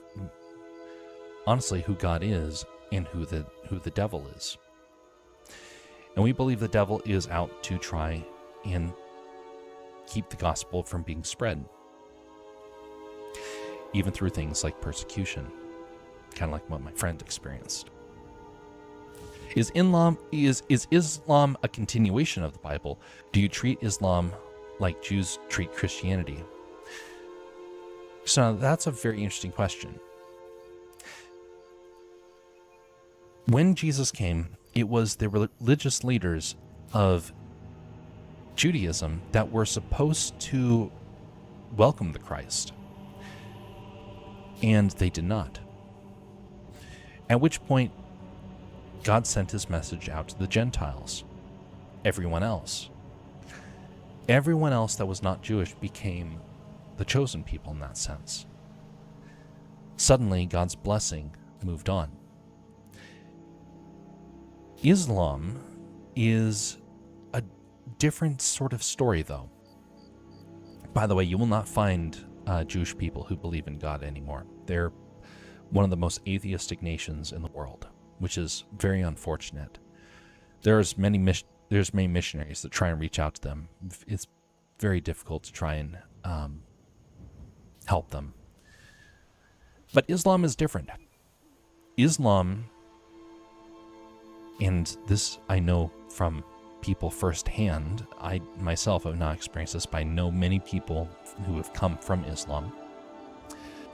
Islam is, they view themselves as the next iteration after Christianity. But they change on something very, very important. See, in Jewish custom, in prophecy, and they were awaiting for a Messiah. The Messiah came, and that was Christ. The Christians believe that Messiah has come. The Jews did not. Islam views the Messiah as more of a prophet. They don't view him the way that Jesus said he was. And so thus they started looking for a new truth, a new faith. And thus it led them down a different path. If you want to hear some jaw-dropping stories, listen to conversion stories of people who have left Islam. They are amazing. These are people that suddenly will have wild dreams. They will be dedicated Muslims in the middle of nowhere, and suddenly they will start having dreams galore. And some of them have moments where they actually see what they believe is Christ calling out to them. And despite all the threats that they receive, they're so compelled that they still pursue, and they end up converting. those testimonies are truly incredible. I do believe that Islam is a very dangerous religion in many ways. I do think, though, that their people have an incredible amount of faith and dedication. So when they become Christians, they become some of the strongest, most inspiring Christians I know. People that have no fear, people that have very dedicated beliefs. A lot of them, though, don't make it, which is very sad. No, it's not truly sad. It's actually something where they are blessed. It's just not a blessing that they get to experience in this life. I know very little about Islam compared to some other religions or walks of life. Most of what we have to deal with here in the U.S. is a challenge of whether or not people believe in God or if they believe in science. Sadly, science comes along and it wants to try and tell people that there is no God, of which it almost became something that took me, and I started to doubt. Now, thankfully, God was very merciful. When I was having doubts, He took me away from a lot of the sciences that were trying to change me. Now, I am still very scientifically oriented. I love sciences, but I don't turn to it for a source of truth. I turn to it for understanding the material world, but I don't turn to it as a source for how to understand the spiritual world.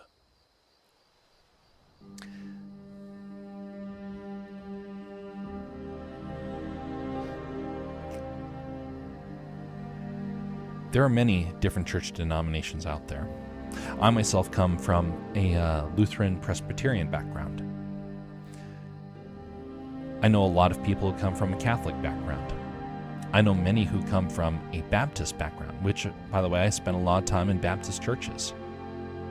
And something that's important to remember is that the Church of Latter-day Saints, the Mormons, they're actually more like Islam. They're not really Christians, which is very interesting because they will say that they're Christians, but they're not really, because they deny some of the most basic elements of what Christ told us. And that's a fascinating discussion, though. It's not one that it's a very, very interesting one, because there's a lot of discussion that has happened around that, especially as of late.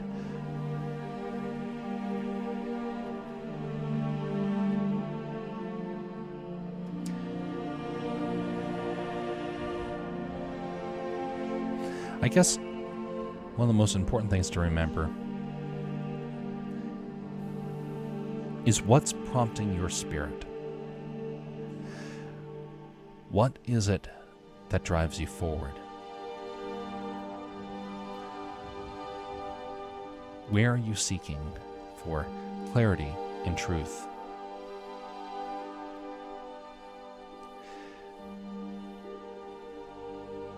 Religion is not something to be taken lightly. It really does transform you to your core.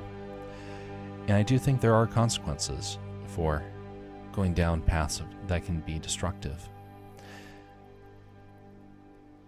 There are many people out there to deceive.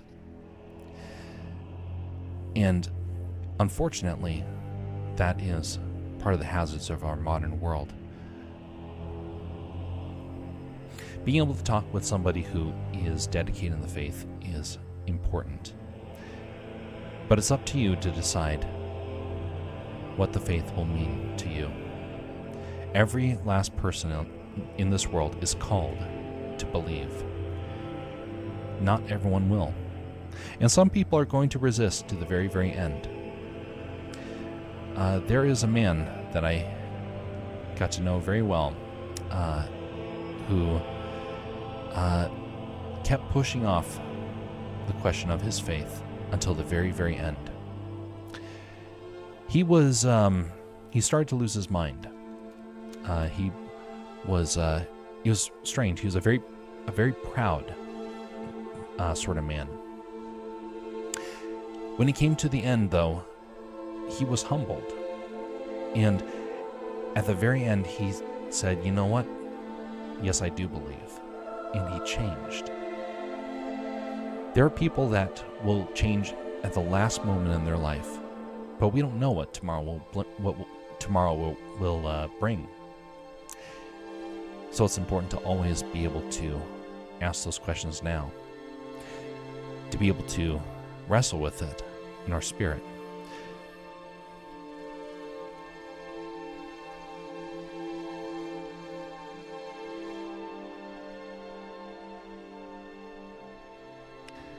There are many, many, many, many vices in this world. And sadly, a lot of people who would have been very religious, who would have been very faithful, end up getting distracted by the vices of this world.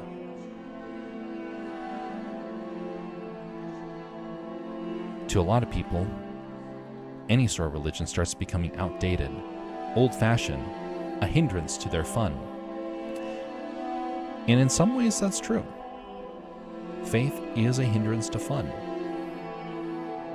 But it also is freeing. It's also inspiring. It's uplifting.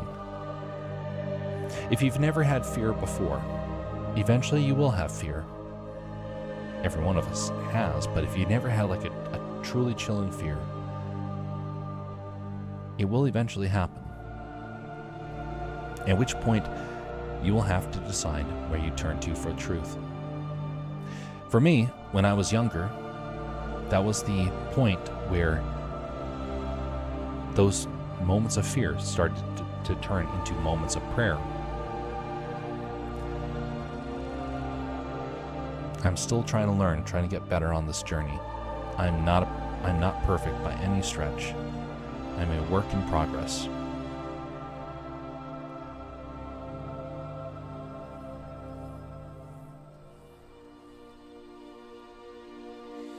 And I do realize there's not a lot of motivation in our modern world to try and help make it easier. Regardless of who we are, this journey will be confusing. It'll be frustrating at times.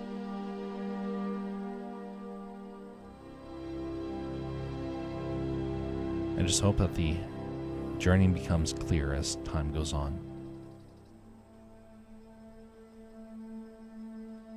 That you find truth along the way.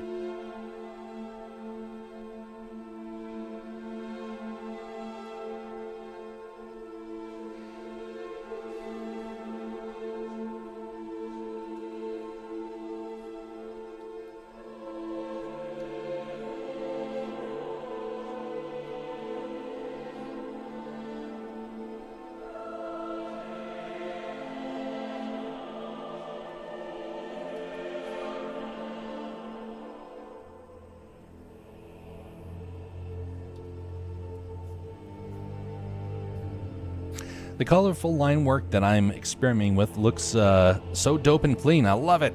I wish there was a way to make it faster, though. Thanks for all the help with speeding things up. I hope it goes well. There is a Discord that you can feel free to drop the art in when you finish. It's not as active of a Discord as it used to be. But there are artists that post stuff every now and again, and you have that freedom to be able to do so if it becomes something you want to do.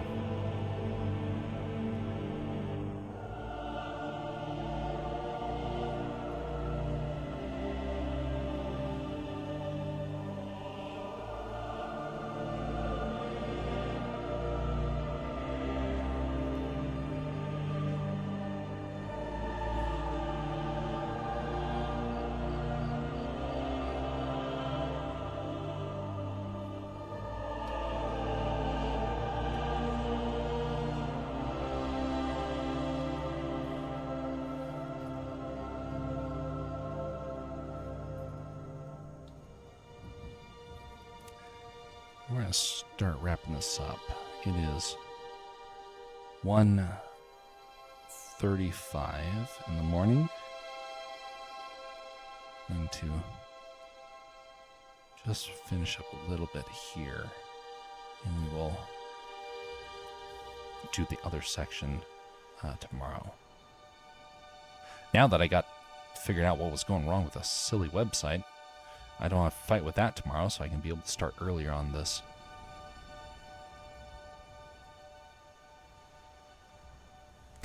I don't know if my art is good. I'm an amateur. Always afraid of sharing art. Well, don't have to worry.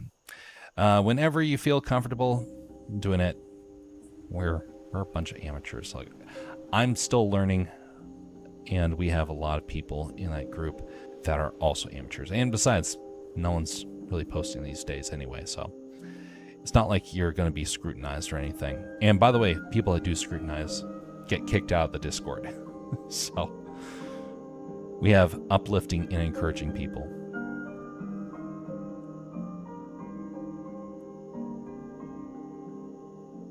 You know, one more thing I do want to mention about the journey of faith.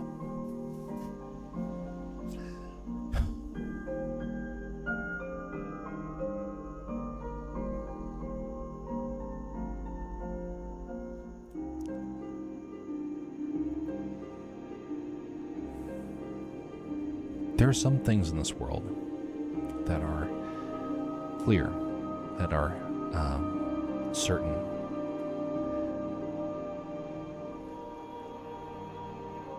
I don't know at what point it happened in my life, but there was a point in my faith journey when things started to make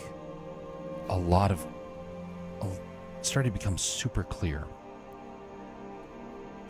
It was not, it didn't happen in a moment, but it was things where I started to actually see the truths that I was learning about start to come into play. I think it was when I was, the age of 15 or 16 that it all started to click. I need to do like maybe journal about it, do a deep dive into what was the tipping point, because I think I remember what it is, but it was a confusing time frame. I can definitely say that there's one point though in my faith journey when everything did start to become clear, and it was after immense struggle. There's a short story that I'm finishing up. Right now some editors are looking at it. It's called Pharaoh and the Smith, and it's actually a journey of the soul. It is a story about faith, about what happens along that faith journey. I've spent a lot of time trying to refine it, of which you will be able to see it over here on the website very, very soon. It's right here under content. It's this one right here. This story is special to me in many ways, because I feel very much that I myself have been on this journey, and it's also something that I've seen other people on this journey as well. Some people have had it very, very hard, and this is an exploration of what that's kind of like.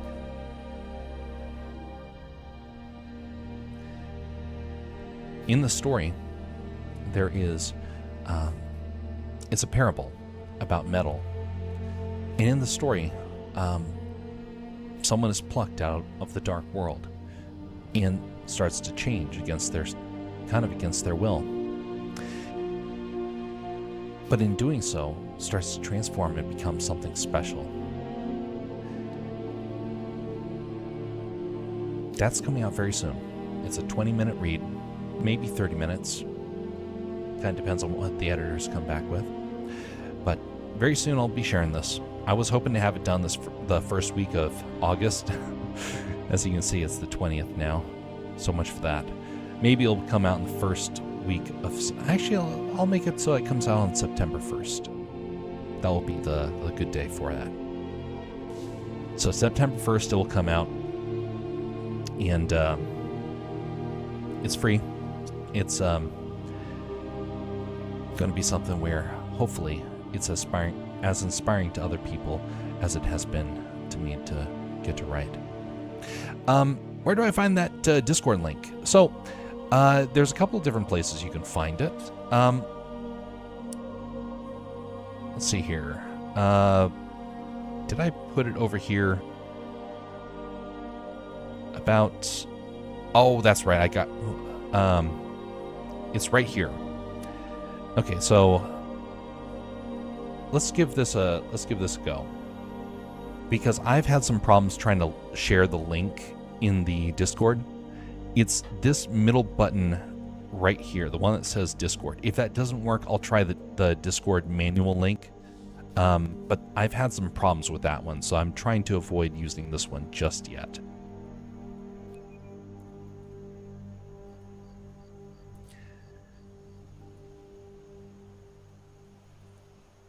All right, let me try and post this over here as well. We'll see whichever one works. Oh, it actually took that time.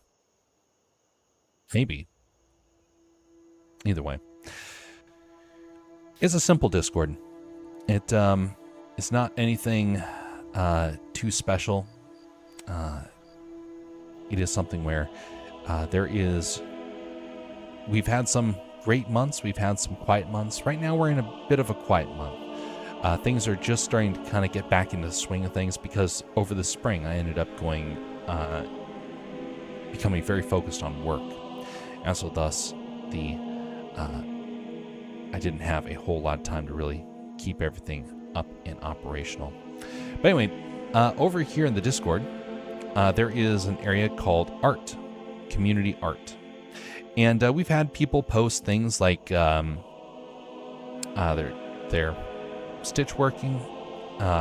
We've had some people that have posted t-shirts, some paintings,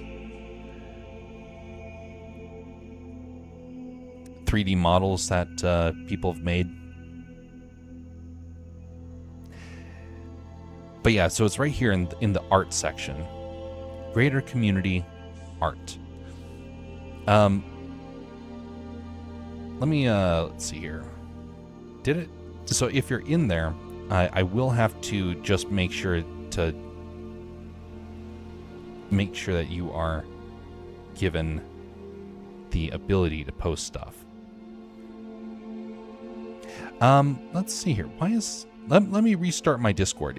You're going to have some restrictions because it was designed to prevent bots. So let me quit the Discord and I will restart it. So we had some problems with bots last year. Some bots came in and started spamming stuff. And so thus we locked it so that way I just have to say, okay, yeah, you're verified, you're good to go.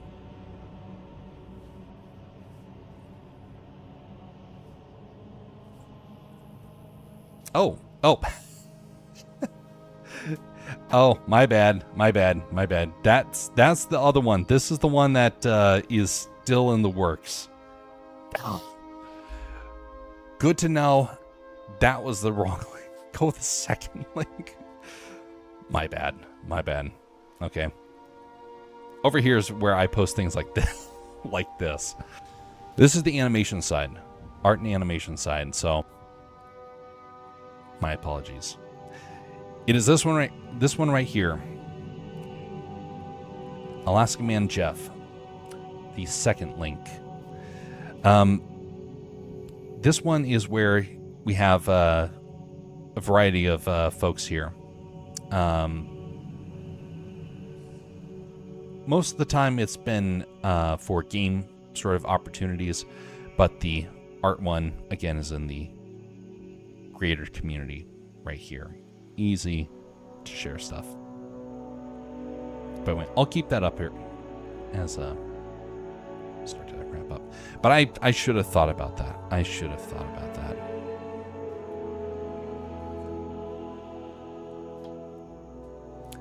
Learning along the way. Okay. Let's change this here. Add roll.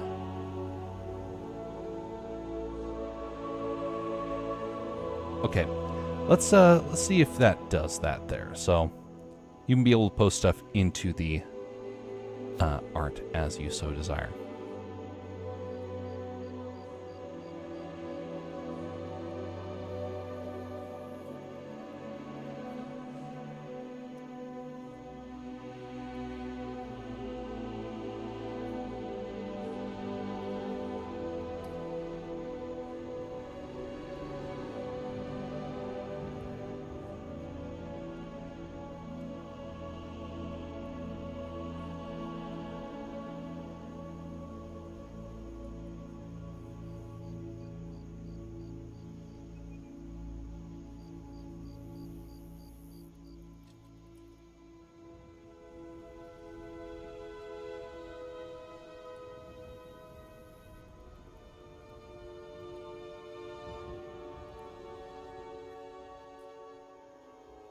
Five-step verification.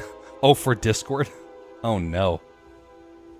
That must be new. I don't remember there being 5-step verification. That's not like... Is that something that I set up?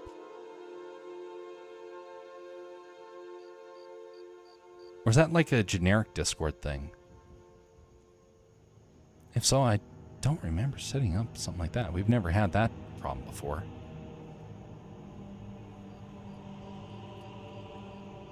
Can you tell it's been a while since I've done a lot of stuff with the Discord, with like getting the Discord link out there?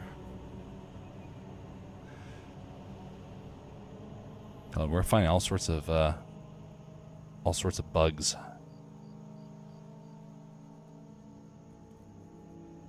Oh yeah, yeah. Okay, yeah. I do remember hearing Discord wanting to do stuff like that.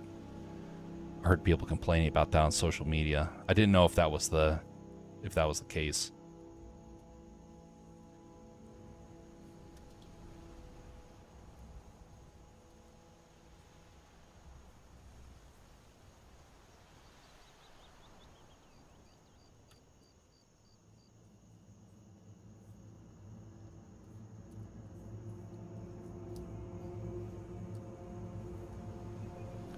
There's one more layer that we have to do here, and that is the coloration layer, kind of like the one from earlier. Actually, I might be able to just duplicate that. Where is that one?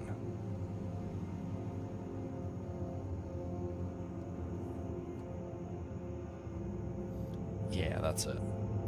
So all I have to do is duplicate that down here. And now... Oh! Easy. Maybe stretch it out a little bit. Oh yeah, I definitely need to stretch it out.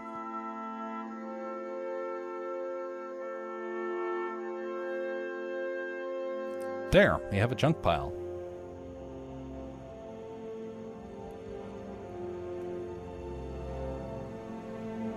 That one actually up there needs to be touched up.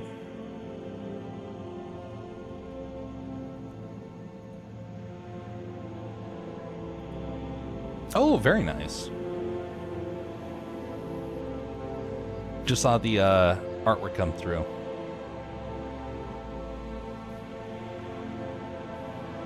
Oh, that's Splatoon, isn't it?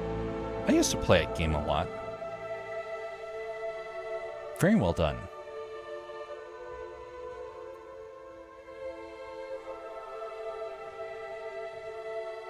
That,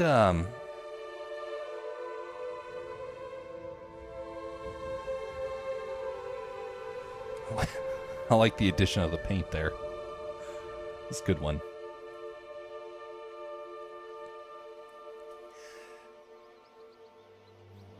I had to play that with a group of folks a couple of years ago, and had a lot of fun with it. And then they got rid of it and went to number 3, and I could never, because I was doing version 2, and I could never quite get the hang of Splatoon 3. I bought it and everything, but the interest in it within that community kind of waned, and so didn't end up doing it after that. But it was a lot of fun. I really enjoyed it.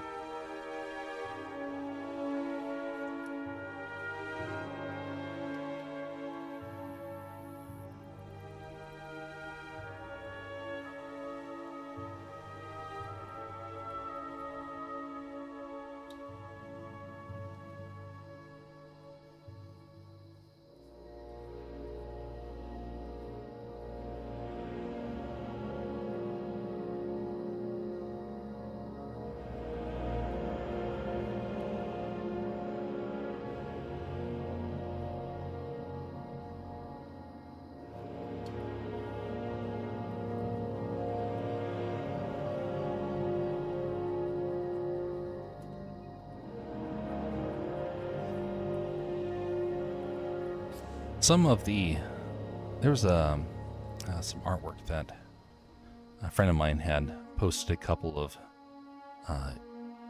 months back, and the artwork was very simple to begin with, and it was a good starting point. And to him, it was kind of discouraging to look at it. But here's the thing. Over the following months, his skill went up and up and up. And now, his skill is like top notch.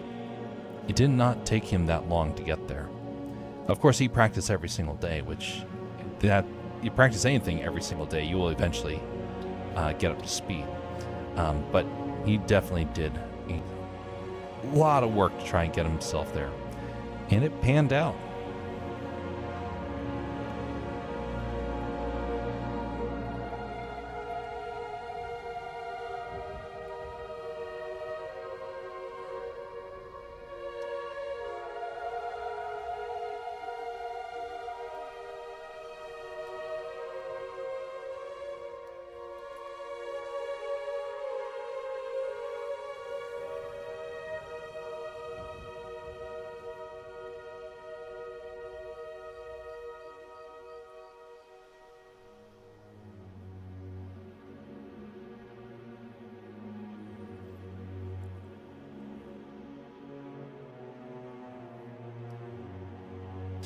One of my favorite pieces of artwork that I got to do as a kid was it was a story that was actually very, very silly at the time. It was a joke, and I leaned into the joke. But when I was at college, I stumbled upon it again. And I looked at it and I realized, I kind of want to turn this into something. And many years later, that's now a project that I've been working on secretly, but I've been tinkering on this project for a long time ever since then, because what was kind of trivial at first ended up becoming a source of inspiration as time went on. And man, there's a lot of neat things that one can do with a story now. And I look forward to getting to really lean into it one day. I can't do it just yet because I got too many other projects going on, but hopefully I get to do it relatively soon. Maybe after I do Milo, I'll figure that part out.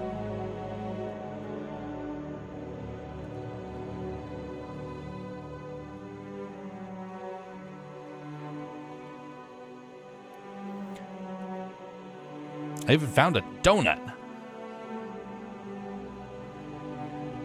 Oh, oh, that's great.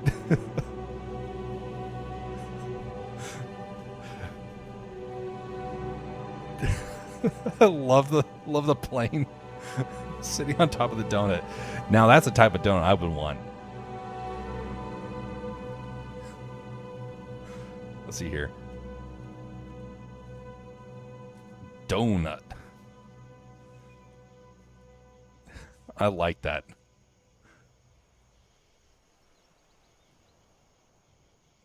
Well done.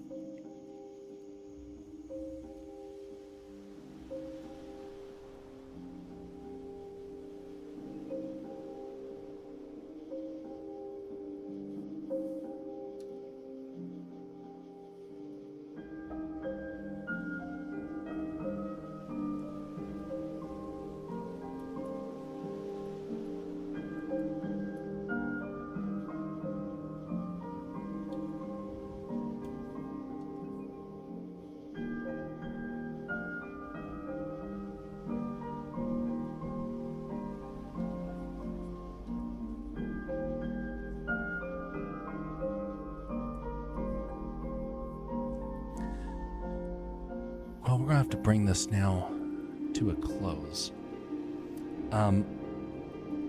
Folks, if you found anything of merit around here, and you're on a platform that can do it, would you consider liking or disliking the stream? I realize this is not meant for everybody. Some people are going to love it, some people are going to hate it.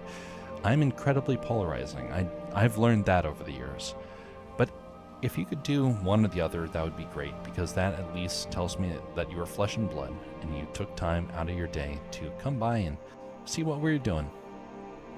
And if you have ideas for what you kind of want to see in the future, feel free to mention it. I am open to ideas, open to inspiration.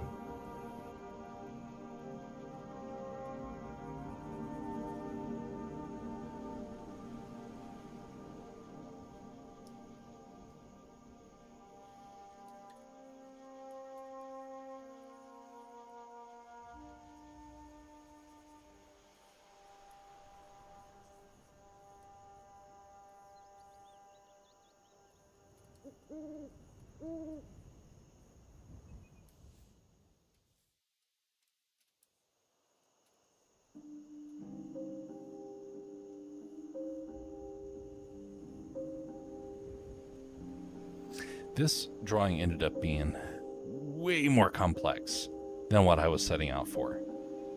I kind of wanted to do it, though. I realized I went overboard. Oh well.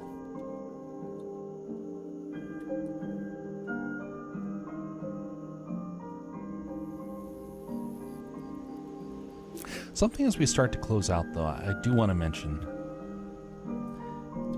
regardless of where anybody is in their faith walk, remember this: there have been millions and billions of people before you that have had to make that same sort of journey.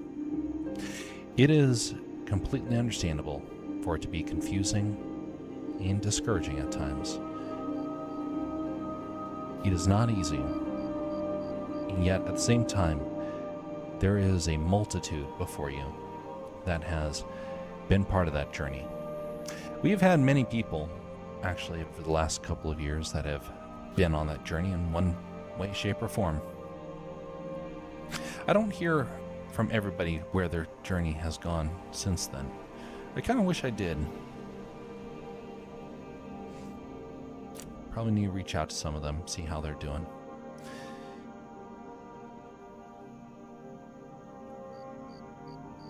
Something to remember is that there is hope. And hopefully in your journey, you start to find it along the way. However long the journey takes, and whatever paths it may take.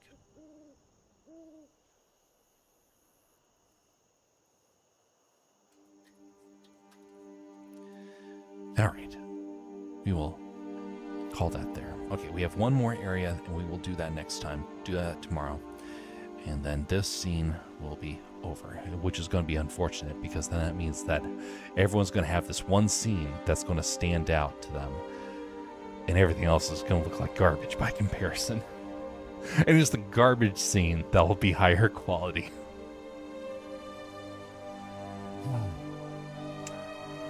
On that note, folks, thank you for coming by. Hopefully you found something of merit.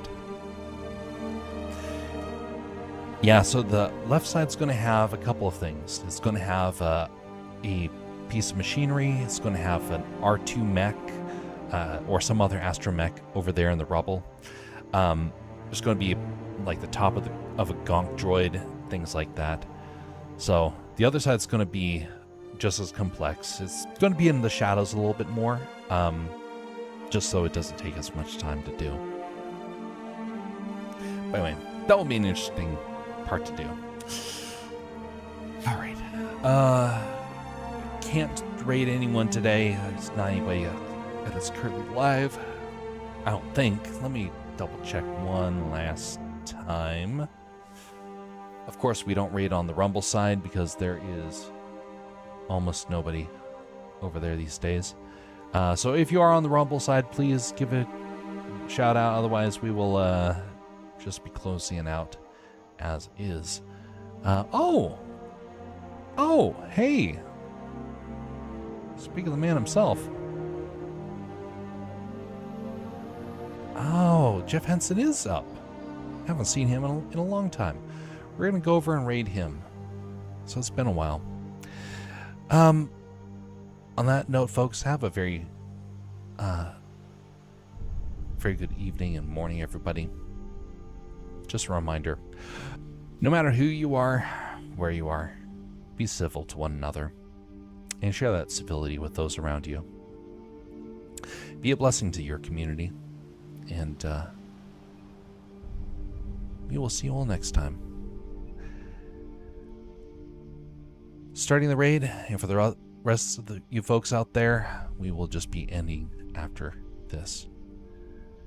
Heading on over there in 10, 9, 8, 7, 6, 5, 4, 3, 2, and 1. See you all later.